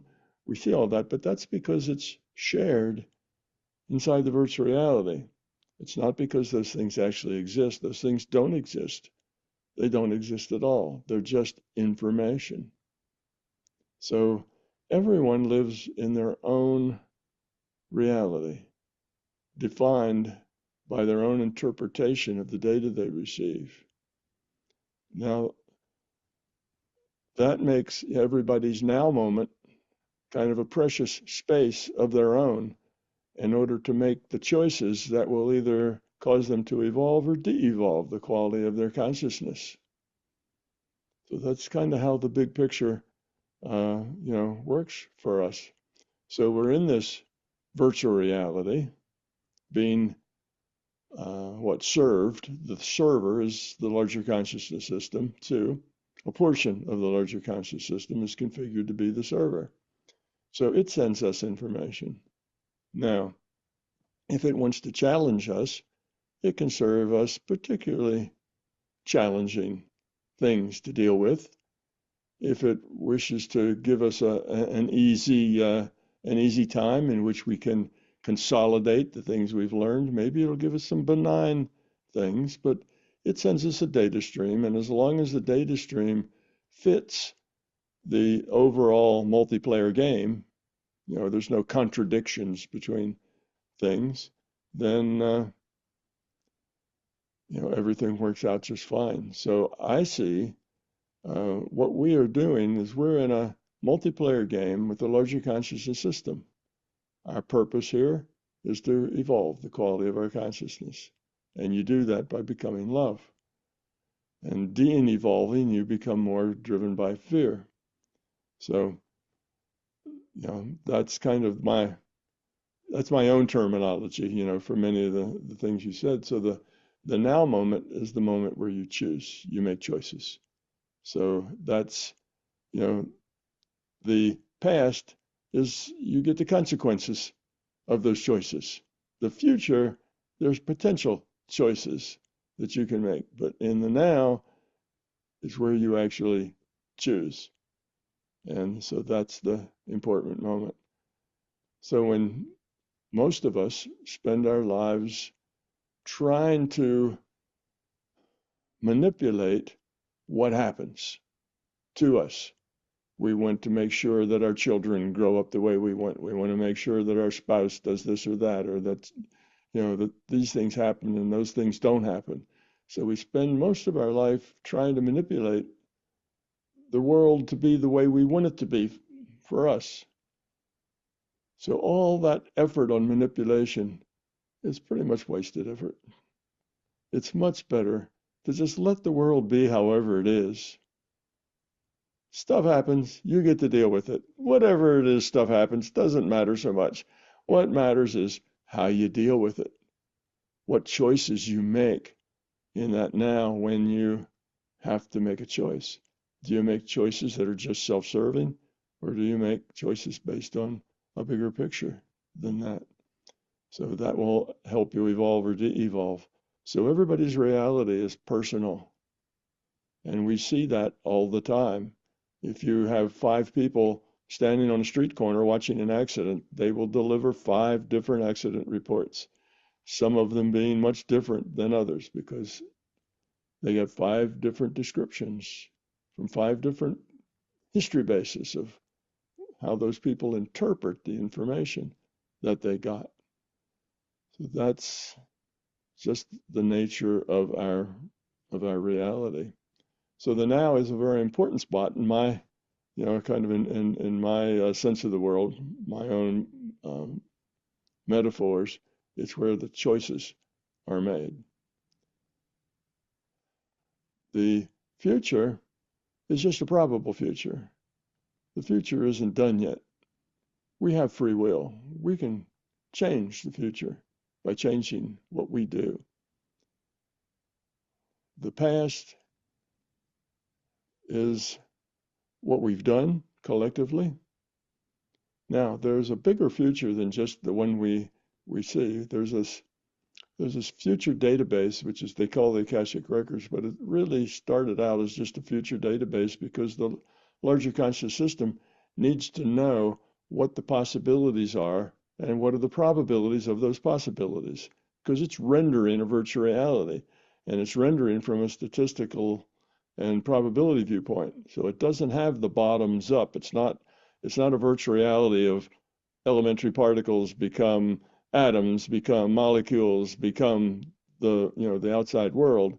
It's not that kind of modeling. It's modeling from a statistical and probability viewpoint. And our intention modifies that database. Our intent modifies those probabilities. And the way the larger conscious system determines what happens next is it takes a random draw from the probability distribution of the possibilities. And that's what happens next. So, for instance, scientists get a better telescope and they're going to look out where nobody's ever seen before. So it's going to be something new. All right. Now, there's maybe 10,000 different things that could be there. And each one of those has a probability. The larger conscious system takes a random draw from the database, from the from the distribution of possibilities and their probabilities, and that's what's there. You see, it's not that there's always been something there, we just haven't seen it yet. No, that doesn't exist until we look at it. And things can only come into this virtual reality by a player perceiving them, which is why the double slit experiment acts the way it acts. The observer is key to that experiment because virtual realities exist only in the minds of the players. There is no virtual reality. It only exists in the minds of the players. So when the system takes that random draw and says, that's what's out there, and that's what that telescope will see, that's what it sees. But from now on, that becomes part of what's here. And anybody else looks there, they'll have to see that same thing too. And the next thing, right next to that nobody's still seen yet, will be limited now because it'll have to connect to what's already been seen. So once it's here, then we deal with that. It's a historical fact. So that database is necessary for the system to quickly come up with what are the possibilities and what are their probabilities. It has that database, needs it in order to render. All right, now as time goes by, everything that could have happened and the probability it would becomes everything that could have happened and the probability that it did. So now we have the historical database as well, because time's gone on and the future's turned into the past. that has all the possibilities and the probability that they actually would have been actualized by human's choice and come into the game thus. So that is the database. That's the Akashic Records. It exists as a necessary database for the rendering of the reality. Okay, and we can modify those future probabilities. That's how we can make it not rain next Saturday when we have a picnic planned. We just use our intent and we can change the probability of that rain happening next Saturday because we can modify those probabilities. So that's why everybody has, that kind of gives you the sense of everybody lives in their own world, yet it's a shared experience in that it's a multiplayer game. But we all look at those, million dots of light, and what we come up with comes out of our own experience. So if we've never heard of a tree, we've never seen a tree, it's just not part of our experience, we'll look at those dots of light and we'll never, we won't see anything that we'll point at and say tree. It won't be in there. We'll just see something and won't particularly know what it is. Won't be able to place it. So we'll guess at what it is. We'll say, oh, it's I don't know, a green smear of some sort, algae, or we'll come up with some other thing because the way our minds work is we do pattern matching. We match patterns to our historical database, and that's how we tell what things are. So when you go out of body, for instance, and you run into things that you've never seen before, things you've never interacted with before, well, you go try to pattern match them. And when you explain to somebody else what it was, you probably hem and haw a lot. Well, I don't know exactly. You have a hard time describing it, but you'll say it was sort of like this, and that's your best pattern match. But it may not have actually been like that hardly at all. That's just the best you could do. So now we see that our out-of-body experience is really just a one-on-one single-player game, not a multiplayer game, but a single-player game with a larger consciousness system. That's an out-of-body. So when you leave this reality, you drop this data stream, you get a different data stream, and that data stream's usually not a multiplayer game. It's usually a game between you and the LCS. And it will give you information that is an experience. That information, you will define it as an experience. And that experience almost always will have something in it that will help you learn something that you need to learn, because that's the kind of experiences the larger conscious system gives you. It's there to help you, succeed, because as you evolve, it evolves because you're part of it. So it wants us to succeed. So we have help from this larger consciousness system that helps us make good choices by giving us the kind of choices that have potential for us to grow up. But we have free will, so we can make bad choices if we want to. That's our right to make bad choices. So that's kind of the my look at reality. That's kind of the metaphors I use to put it in context. So the now moment is important. It's significant. That's where all the choices are made. The reality is a virtual reality, and it exists only in the minds of the players.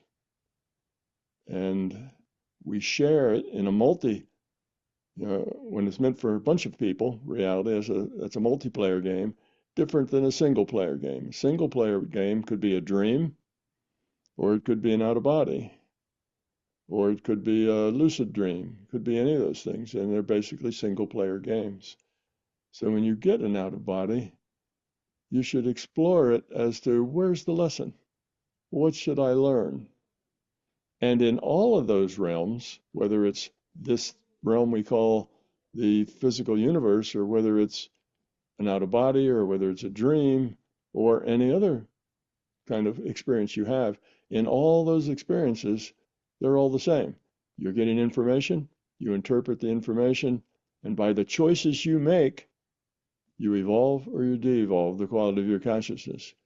So that dream, that out of body, is just as important and significant to you as this physical universe as far as your growth goes. every choice you make in any reality frame will affect the quality of your consciousness. It'll either go up, go down, or stay the same based on the quality of the choice.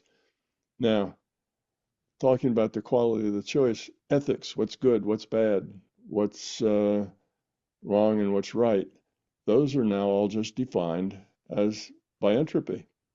If the long-term effect of a choice is lower entropy, and entropy means more love, more caring, more whatever, like that, then it's a good choice. And if that thing is, if that choice is one that creates more entropy, and in the long run, not necessarily in the short run, but in the long run, everything settles out, it creates entropy, then that was a bad choice. So same with right and wrong. The things you do that lower entropy in the long term are good things. The things you do that raise entropy in the long term are bad things. So the model then develops a model of right and wrong, good and bad, that sort of thing. Now, everybody doesn't have an entropy meter that they can say, oh, here's an ideal. What's the entropy of that idea? You don't have an entropy meter, but what you do have is a mind that can consider all the possibilities, at least that you can think of. Now, we're not all that smart, so we can't think of but maybe 2 or 3 levels out before we get lost in what affects who. But we do our best due diligence to think about our choices and make sure that those choices lower entropy in the long term as much as possible. So that's a due diligence. We're thinking, should I marry Sally or Sue? You think about, well, where might that end up and how might that end up and what's the lower or higher entropy? Or should I do this or should I do that? That's how you make your choices. Now, once you've done due diligence, you just do it. That's your choice. You just do it. Even though you don't have an entropy meter that's accurate, you don't know you've made the right choice, but you just do it anyway. And then you reflect on it and say, look back at it with time and say, was that a good choice? Was that an optimal choice?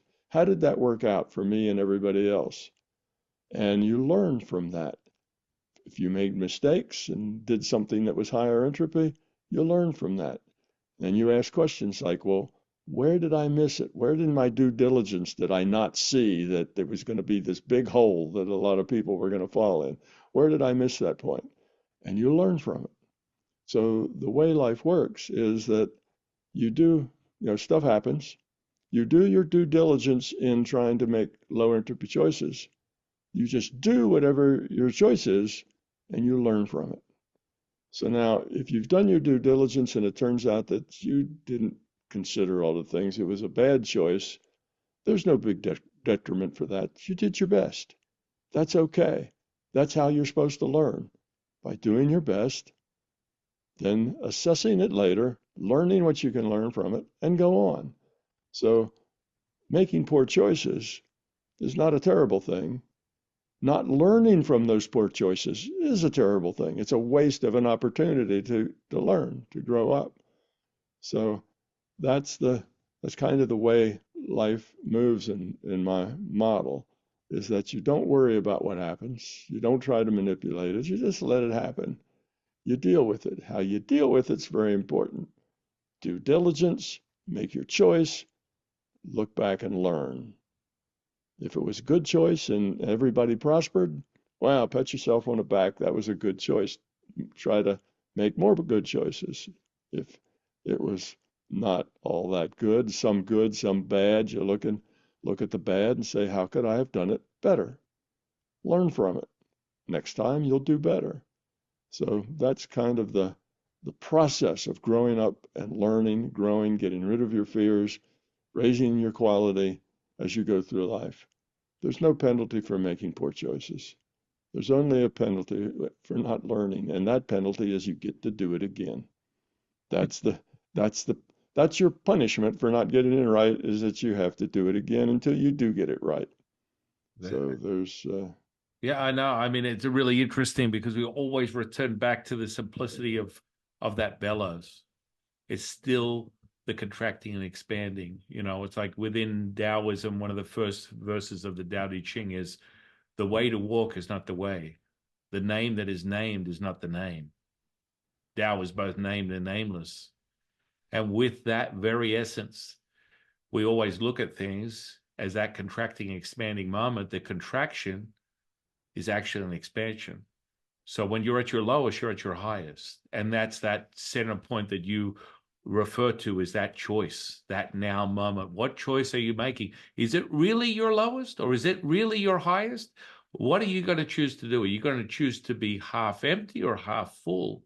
And this is just, I just love the way that it's embodied within everything that you have received in your understanding of the universe, and how it absolutely is reflected in a Taoist path in its own facets, right? Within Taoism, we just call it Hmm. perfection.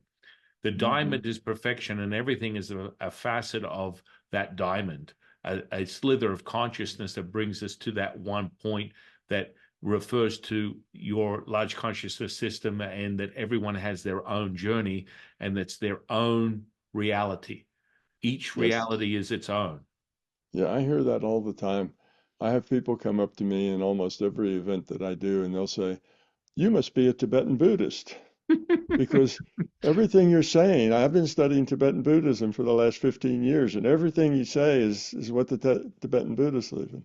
Somebody else will say, you must be what, some kind of shaman, and you must be, a Zen person, and you must be, and I've been called, that I must be one of every kind of philosophy that's out there, because mine seems to embody every all the what we call them, the mystical schools, the schools that aren't bound to the physical reality, the mystical schools. So I hear that a lot. So I'm not surprised at all that my work in Taoism, are on the right path. My work in Buddhism are, like brothers. My work, and so it just is that way. I think what I have done is I don't come up with anything new in the sense that the concepts, have never been thought of before. They've been thought up. I say this is a virtual reality. The Buddha said the reality was what, an illusion. To me, it's the same thing. It's just different words from a different time. The words virtual reality didn't exist back 200, 2000, 500, 2,500 years ago when Buddha spoke them. So Well, that refers to much the of what I same thing. say is embodied in the wisdom that's out there. I just re, I've reorganized it into a language of today. And I've tried to make it as left brain as possible because I'm pretty strongly left brain as well. So I want that scientists and engineers and thinkers can follow this path and not throw it away because they can't understand the poetry. If you take a left brain engineer or science person and you give them, the Bhagavad Gita, they'll say, okay, there's this guy on a chariot and he's in some kind of war, and what the hell is all that about? I can't use this book because he can't understand the poetry. He can't interpret it to the meaning that was, embodied in it. He doesn't see it. He just sees, the literal facts that are given to him, and they don't make any sense. So I want my books to be an on-ramp for the scientists and the engineers and the left brain people who need logical process to get there. So I make all my metaphors in terms of things that these people understand. So I use computer science metaphors a lot because they're very accurate. Consciousness is an information system. That's what it does. It makes makes choices. It has memory. All these things are necessary components of an information system. Anyway, so my repackaging, it's the same truth. Buddha sat under a tree and he got the truth, and Muhammad did something, he got the truth, and the truth has been in the ancient Chinese literature and the ancient Indian literature for what 10,000 years or something that's bubbled down. Anybody who has the time to sit down and explore their own consciousness will end up at the same truth. I mean, there's one truth, but there's a million different ways to describe that truth and a million different ways to get to that truth, to become it. But there is just one truth. So we all end up with the same endpoints. But my language is contemporary with the 2000s in language that is easily understood. Mine doesn't have any poetry on it that any poetry in it that needs to be interpreted. Mine's just straightforward. Here's the way it works. So at least that's what I've tried to do. That was my purpose and point for writing it all down, was to take this journey that I had discovered. Mostly started out through the out of body process and understanding the things that were paranormal and how did they work and why did they work. And as you do that, you get a bigger and bigger sense of reality. Why is this database out there? Okay, I know there's a database. I can get data out of it, but why? Where does it come from? Who put it there, and why did they put it there?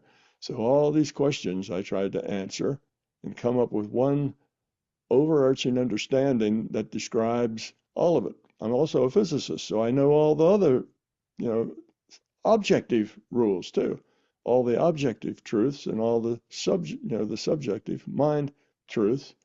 I'm able to work those out. And now, what's a set of concepts I can make that runs through all of those and just one description and put it in logical terms and put it in a vocabulary of metaphors that are available today to make it easy for those left brain hard-headed types to walk that path and get there, because the people who are more right-brained and more open to their intuitive side, they've got 100 different books that they can, there's 100 different paths that they can take and read and learn. The science guys, the left brainers who want logical process, they don't really have any path to get them to spiritual truths. So I wanted this to be an on ramp for them. So that's really why I wrote the books the way I did. It was my experience put into a left brain explanation, and that's what MBT is, and that's my effort. So yes, I sound just like you know Buddha, and I sound just like you know the Taoism, and I sound like Zen, and I sound like all of these things. Um, but that's because it's just one truth, for those who find that truth. And it's a lifetime, excursion to find those truths. But if you work at it, you can find them. And if you do, you'll end up with the same answer that everybody else ended up with and found the same truth that you did. But how you express it is where I actually have tried to make a difference and do something different, because the ancient truths are poetry that must be understood. They were written in ancient times for ancient people with ancient vocabularies, and we do marvelously good jobs at interpreting and reading. I've read what the Tao Te Ching Tao Te and Ching. Yeah. yeah, and other uh, uh, Well, it's Taoist things. yeah. Yeah, I've read those and I love them. They're beautiful, but they're poetry. You have to understand the meaning of what's being said. And Zen's the same way. Yeah, that's the sound of one hand clapping, and all the left brainers go, "What the hell does that mean? That's a bunch of garbage." And the right brainers can understand, that is a metaphor for something that is significant. But in any way, that's kind of where MBT comes from. It's my own understanding of reality, my own journey, and me trying to put it in words that left brain logical types won't throw away, and they can actually find an on ramp to the bigger picture, to a spiritual space, and not just be stuck in their material space. But they have to get there logically. They can't get there because that's not the way their minds work. If they don't see the logic, then they're not going. They'll do just what they told you. I can't go there. Sorry. I just can't think those thoughts because I've got this belief, and this belief has trapped me into only thinking this little subset of thoughts. So I try to get them a way that they can walk out of that trap. Well, So you that's mainly what my work is about. Well, you mentioned the Tao Te Ching, and for a Taoist seeker, it's like the magical register. We call it the magical register. I actually, strangely enough, just transcribed the 2024 version with Latsu, my teacher, and just for the audience to understand, as the LCS is, Tom's reference of direct source information, the source, as is my symbiotic relationship with my teachers. They're facets of that one diamond that we call the perfection. So when I have a dialogue with a spirit entity giving me direct source information, it's a dialogue leading to a monologue. The monologue is that now moment, that information, getting it directly. So I actually transcribed the 2024 version of the Tao Te Ching, which I published. And so that's a really a little bit more contemporary. Probably maybe it would parallel or be the little brother or sister to your MBT version, but we refer to it as that because every verse is literally reiterating the same thing, which is another facet of consciousness and realizing that return to who you really are, that knowing. And so, I love the way that you talk about your exploration starting using OBEs.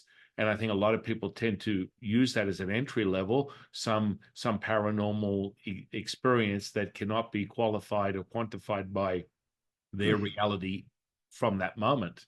And so within Taoism, we always remind people, let the man who's never left the village, let him know he's seen the world. And that returns back to here. And so when Tom and I have spoken of this in the past, when you're really going out, you're going in. You're going inside to a deeper understanding. And so for a deciphering of something that might be ancient and converted to contemporary, that very knowing that everything lies within you is sort of like another gateway for someone's consciousness, perhaps. But it is that the version that I'll send you a copy. You might be interested to read it.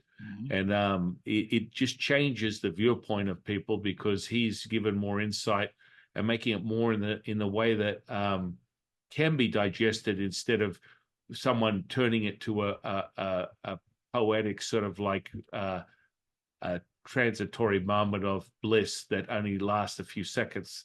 Oh, I really enjoyed that. Now I'm moving on with my reality, which we tend to refer to that within Taoism. It's like people will read the Tao Te Ching and they'll think of it from time to time, and then there's others that will dismiss it and laugh at it, and then there's others that embody it and know it to be their very truth, which is referring right back to your realization and knowing that everything through the LCS is the experience's individual reality, that this is your level up, this is your game, and you're playing the game, and it will be fed to you as you perceive it. And so thank you, sir. May I have another, that Oliver Twist moment? You want more? If you ask for more, you will receive it. It's like the echoing effects of be careful what you wish for. That's exactly what will be generated within your simulated game, the holographic sort of journey that we're having here. This moment is really by your attention intention, that very center point. The center point to all things is that. And so it's only generated from, someone might conceive it within a quantum model of a light to wave to matter to particle realization, that your attention intention creates this very moment. Someone might go, oh, well, it's the 0 point that creates the scalar wave. Whatever it is, I'm a show me guy. And I believe you are too, in the sense of the skepticism will remain the same unless you can show me or materialize something that will validate this very moment. And that's what the human seeker does. It's like, let's validate this very moment by show me the state of bliss, the love, the return to the Tao, by what I'm experiencing. And so everything we're experiencing in this conversation, anyone observing this can feel it. They can feel it and go, wow. All my students love me having conversations with people on podcasts, and specifically your conversation, because they get high as a kite. They embody that moment, and there's just so much now moment of love, that amplitude of energy, that realization, and people are just, I just can't get enough. And that can also be reflected in someone's observer by just saying, and I referred to a couple of passing comments that were made in our last conversation. Oh my goodness, it's so great to see Tom speak on things that are more esoteric. And of course, this for you is just another slice of the pie, of the same pie, of the one pie. And this is just what they want from their LCS, and they're getting it through the conversation. Yes, we're all talking about the same thing, just in different ways and different words, and it's all we're all experiencing the same path. Well, I shouldn't say that. We're experiencing different paths, but it's all taking us to the same place. It's a wonderful, I don't know what to call it, I guess experiment, to be in. The larger conscious system has this virtual reality that we call our physical universe, but it's got other virtual realities as well. This is not the only one. It doesn't put all of its eggs in one basket. It has different virtual realities because it wants to know what's the optimal for encouraging people to grow up. So it tries different things. I've been to, half a dozen to a dozen different reality frames that are quite different than this one. And you can visit them by staying on the outside, but hearing what they say and being able to speak to them. But then it's a mind-to-mind connection only. They don't see you. You don't physically interact with them within what they call physical. But you can also get permission from the LCS to get inserted into the rendering engine and go there physically. So you can shake their hand and look eyeball to eyeball, physical body to physical body, and go visit for a while with the body. You can do that too, just to see what it's like and how people live in that particular virtual reality. So they have their own universe, and there's multiple of those around, and you see lots of patterns. You see young men, and they go out of body, and they right away start fighting. They go, these are the 20-year-olds and 30-year-olds, and they get out of body for the first time, and they see evil creatures and bad things, and they whip out their sword of truth, and they fight, and they do Bruce Lee maneuvers, and they go through all this stuff fighting the evil who are doing evil things, and they continue to do that until they outgrow it. When they outgrow it and realize that, fighting evil is not really the key thing here. It's caring and loving and helping and that sort of thing. That then they let it go, and after that they don't find evil things there. There aren't any evil things there. Those are just that's just what the larger conscious system sends them, because that's where they are. That's at the point they've evolved to, that point where they see that this is right and that's wrong, and they want to, they want to dispose of the wrong, and that's their way of dealing with what's wrong, is by killing it. Which of course is not the is not the optimal answer, to the problem, but that's just where they happen to be. So that's what they get. And then eventually those adventures in out of body, fighting monsters, kind of goes away as they grow up and get a bigger viewpoint on things. But yeah, so it's pretty typical, when you talk to young males who get out of body, that they'll tell you all these stories of violence and evil and that kind of stuff. But it's, they don't realize it's just a one-on-one virtual reality that they in the larger conscious system are playing. And the system gives them stuff that they can learn from, that they can grow from. So every time they have an opportunity to approach it differently, but they tend to approach it with violence rather than other ways. So what they get is violence back, and that's where they are. So the system gives them encouragement, tries to help them out some, but basically they just have to learn that that's not the best approach to dealing with those sorts of things. So there's really nothing evil out there. And if a monster runs up to you and you just say, "Hi, monster, have a nice day," the monster will turn into dust, turn into smoke and disappear. It's just there as a fear test, just to see how fearful you are. If you scream and run away, then you shouldn't go out of body yet. You need to grow up a little bit first before you go there, because the fears are going to create all kinds of ugly stuff for you. Your fears will manifest there. We can manifest things here in this physical reality with a strong intent, but there you can manifest things just real easily. You can manifest whatever you want very quickly. So if you have a lot of fears, well, what you're going to do is manifest those fears, and now you'll have to deal with them face to face rather than pushed under the rug where you keep them, you know, trying to keep them, under control.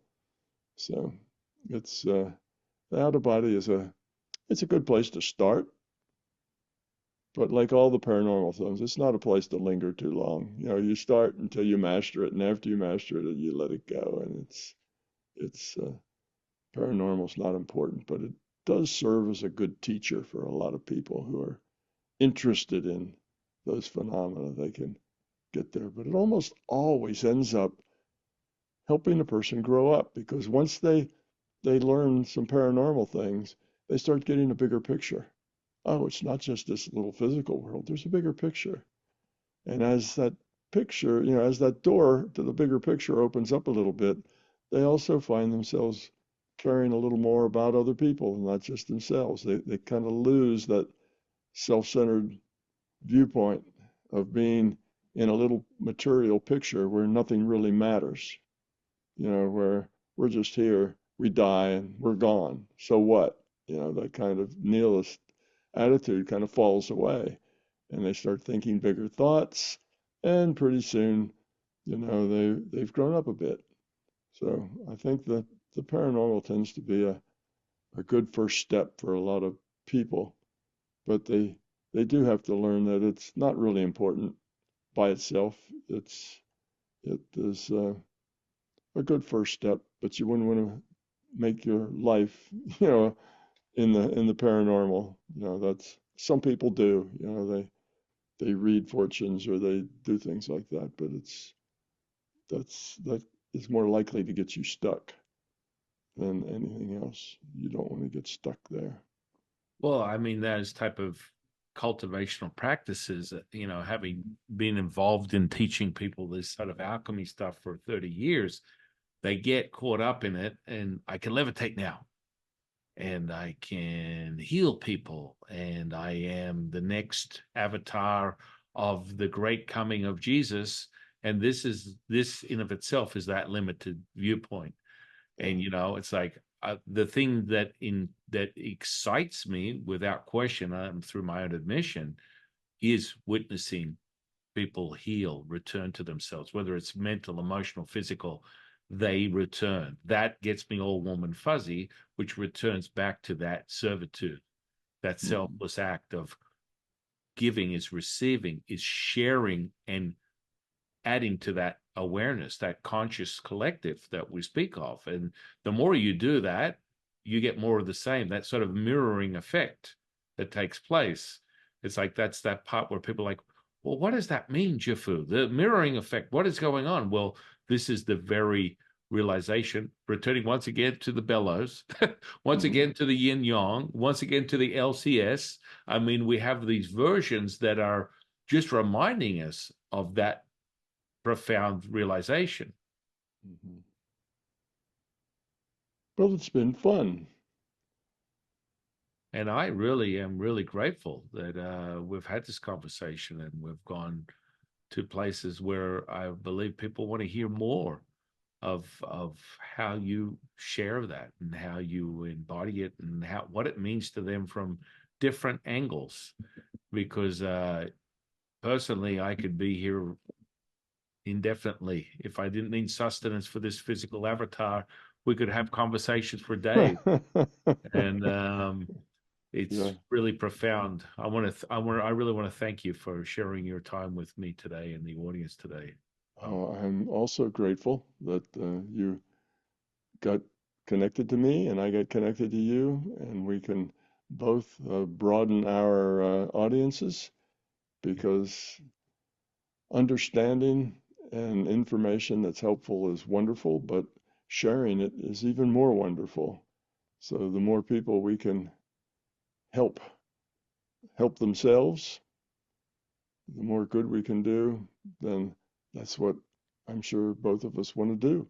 That's the name of the game, is being useful and being helpful. Service is the name of the game. So you give me an opportunity to speak to your crowd, your audience that follows you. And because you'll also be on my website, a whole lot of my people will also, get to find out about you and your space and so on. And it's good to have different spaces, because people don't all find meaning in the same metaphors.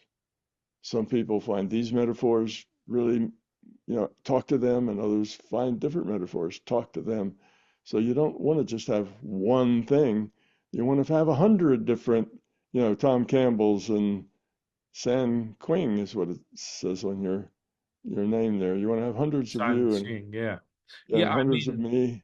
You want a lot of people, and of course they're not going to do the same things that you and I do. Most of them will have part of a picture. They'll have some piece of the picture figured out, and the rest of it they don't really understand. But that's all right. Let them talk about the piece that they understand, and that's terrific. That there's some stuff they don't understand, that's irrelevant. It all adds to getting people moving in the right direction. So the 10,000 people saying what we say 10,000 different ways, yay for them. I'm all in favor of boosting them up. And by crosstalk, you coming and talking to my people and me talking to your people, I think that just makes everything better for everybody. So I'm a big fan of spreading the word by discussion with others and letting them view their metaphors that they use and the symbology they use and the words that they use to describe these things, because some of my people will resonate with the things that you say better than they resonate with what I say. And great, they need to find you and they need to work that. That's better that they do that, and rather than stay in a place where they have a hard time because it's too logical, it's too cerebral, it's too whatever. They don't like that. They want it to be a little more right brained, a little more intuitive. So it's good that we have lots of different people from different directions helping others join us in our quest to find truth and to live meaningful, prosperous, happy, fun lives. well, I always, man, you must you must feel your ears burn because I mention your name quite often because it's always good. I think people don't understand how important it is, and just from a learning perspective to embody stuff. When you create a dialogue and you reference other points of information that can be valid, and that's why Tom and I use metaphors, is to embody that so that the seeker can now embrace it and it sort of falls into their level of consciousness and they start to realize it as their truth. They go, oh, okay, that makes sense to me. That resonation of whatever that is now valid for me, and I can identify with it as something that I know. Does that make sense? Yes, absolutely. Yeah, different metaphors are needed. Different people, different personalities. It's all needed. So I'm glad you exist and that, you're out there doing your thing. And I'm glad that, you know, that I I agree. exist and lots of other people. I mean, we got lots of people in this growth area, And I think all of them are positive. Well, most of them are positive anyway.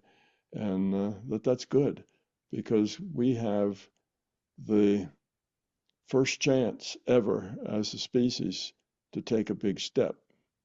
We've never had that before. In the time when Taoism was just being pulled together by the masters, and when Buddhism was just being pulled together, and you know, all the rest. Those those times, could only speak to a handful of people.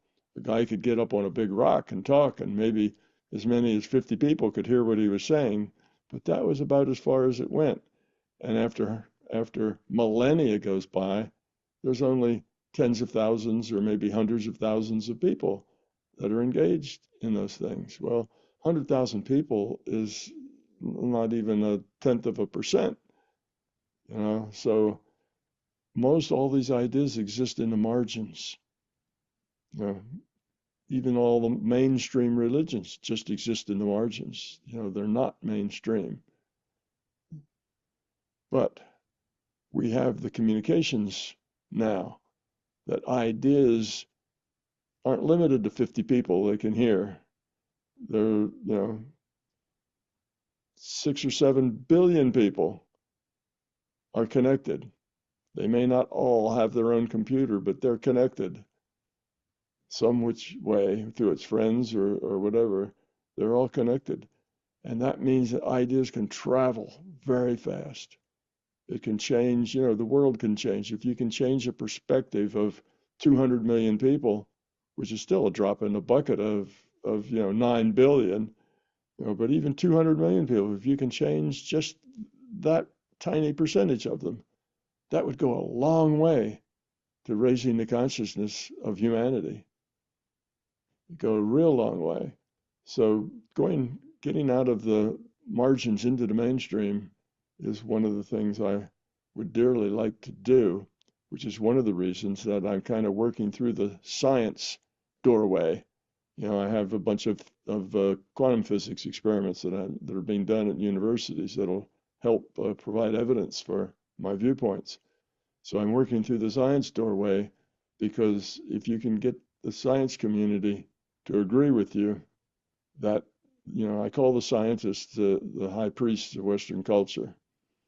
The high priest's job are to tell everybody else what to believe. Maybe one day we won't need any high priests, but right now we do need high priests, and they tell everybody else what to believe. So the physicists are in that position now. They're the high priests of Western culture. If the physicists say, "Oh, this is the way the world is," everybody nods their head and say, "Yep, that must be the way the world is," because that's what the physicists tell us, and they only speak the facts. But anyway, if I can get them to be on my side because I have a better physics, then that will help us get to the mainstream faster. You've got to either go through them or around them. It's easier to go through them, I think, than it is around them. So I'm working on the science side of it.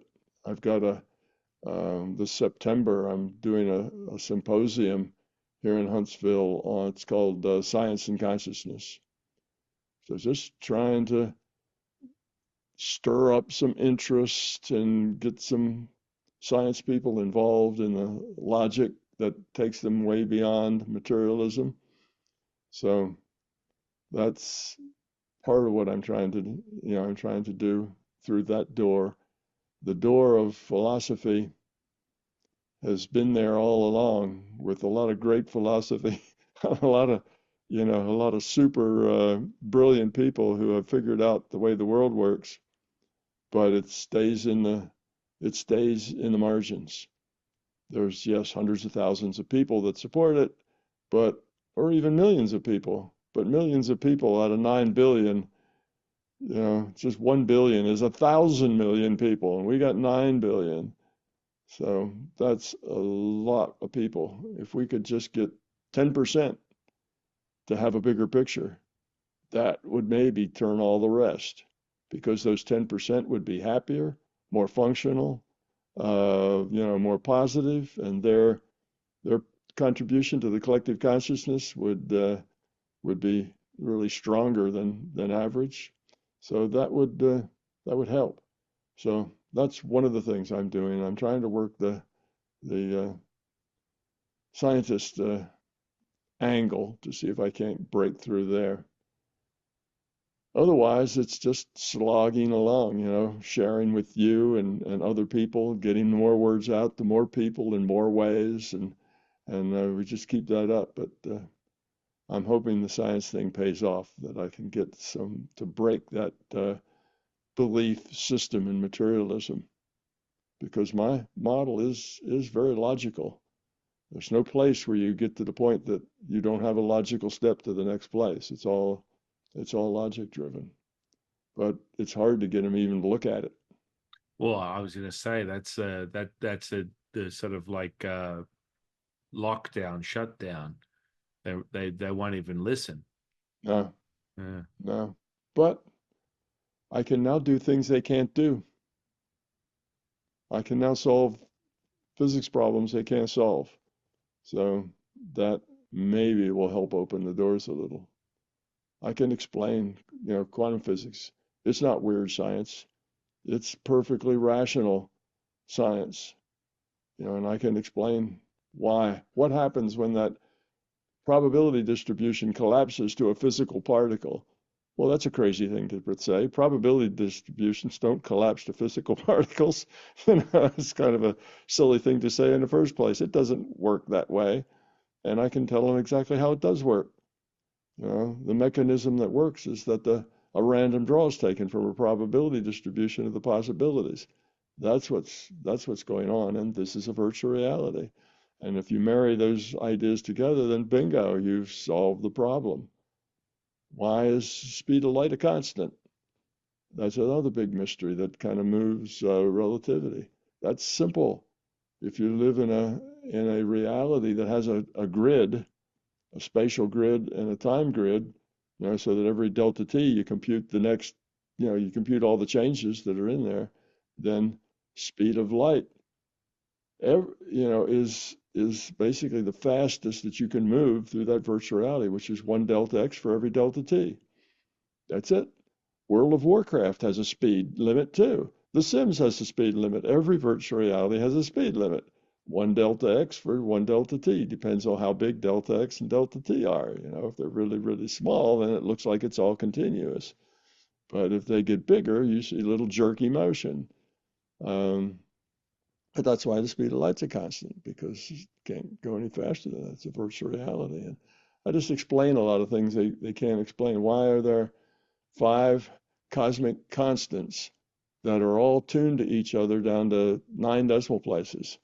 If you changed any one of these cosmic constants in the ninth decimal place, make it different, then the whole universe would have collapsed a long time ago.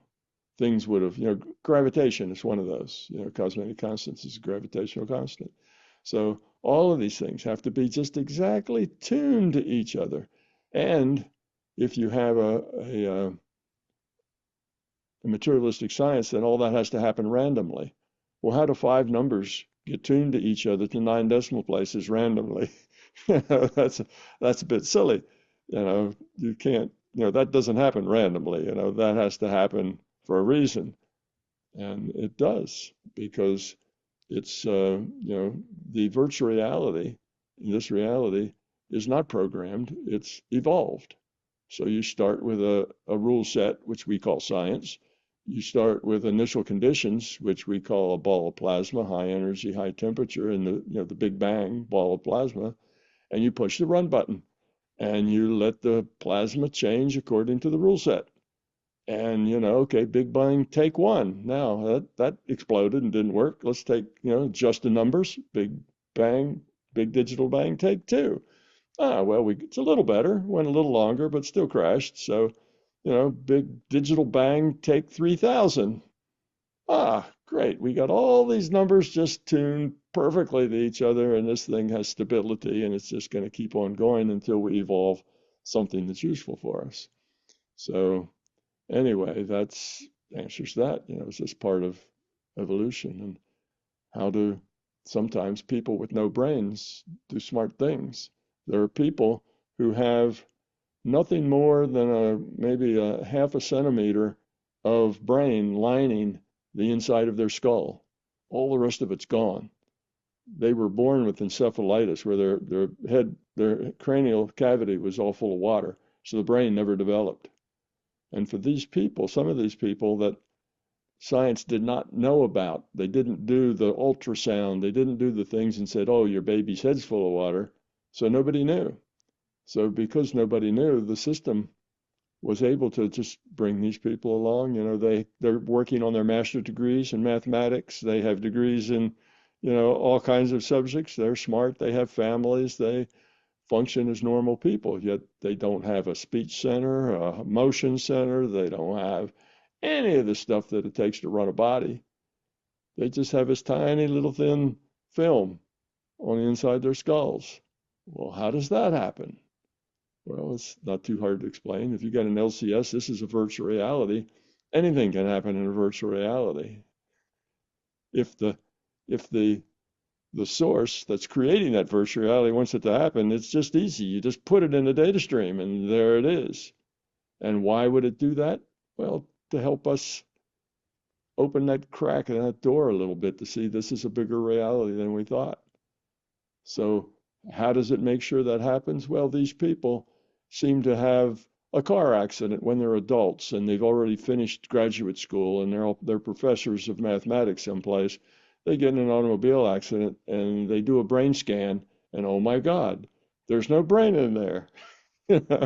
How'd that happen? Well, the LCS also made the accident happen, then it made the brain scan happen so that we would know that people with no brains sometimes can be very functional. Now, if we know about it ahead of time and we do a brain scan, or not a scan, but like a sound scan or something, we can, oh no, this baby's head's full of water.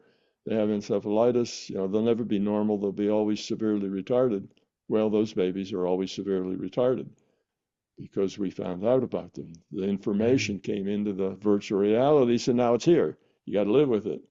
But when we don't find out about them, that data is not here. So we don't have to live with it. They can live normal lives. So there's lots of things like that, plus all the paranormal things. I can explain exactly how, remote viewing works, seeing without eyes, mind-to-mind communications. All of those are just, I can explain very logically. Physics can't. They can't explain any of that stuff. They're stuck. There's a whole bunch of things that they can't explain. There's a bunch of things philosophy can't explain. I can explain that. There's a bunch of things that theology can't explain, and I can explain those.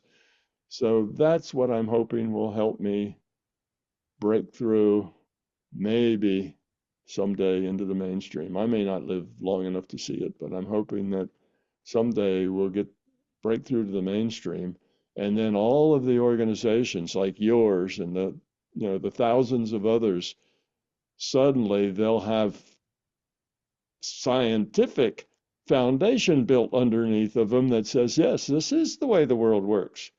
And they will now be seen not as some quirky mystical thing, but in fact, science. It's the way the world works. Consciousness is fundamental. And all of these various worldviews, most of them are all about consciousness, about what's inside. It's not what's outside, it's what's inside that matters. And so I'm hoping that that will work that way someday.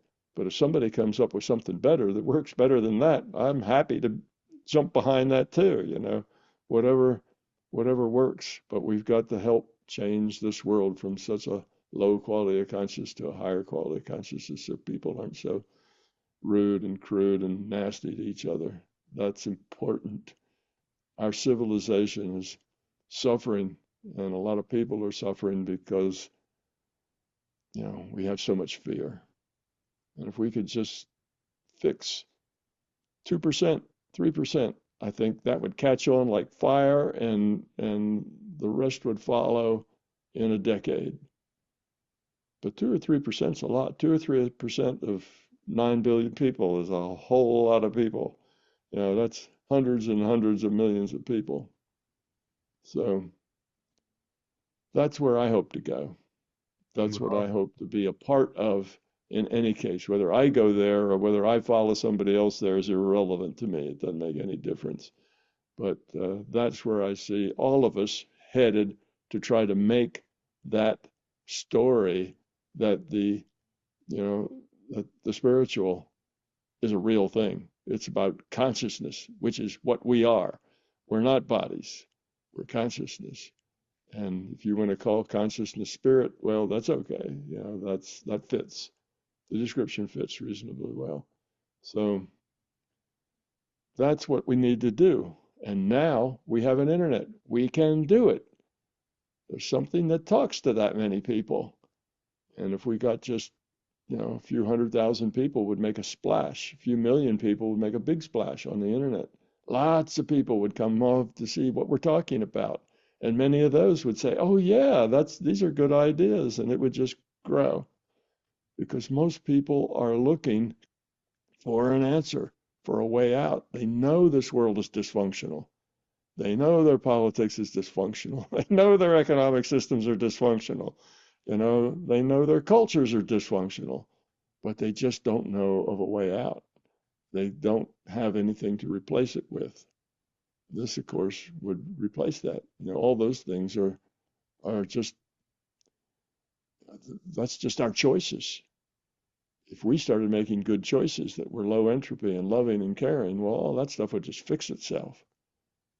That would go away. It's our it's our fear that keeps us trapped in this negativity.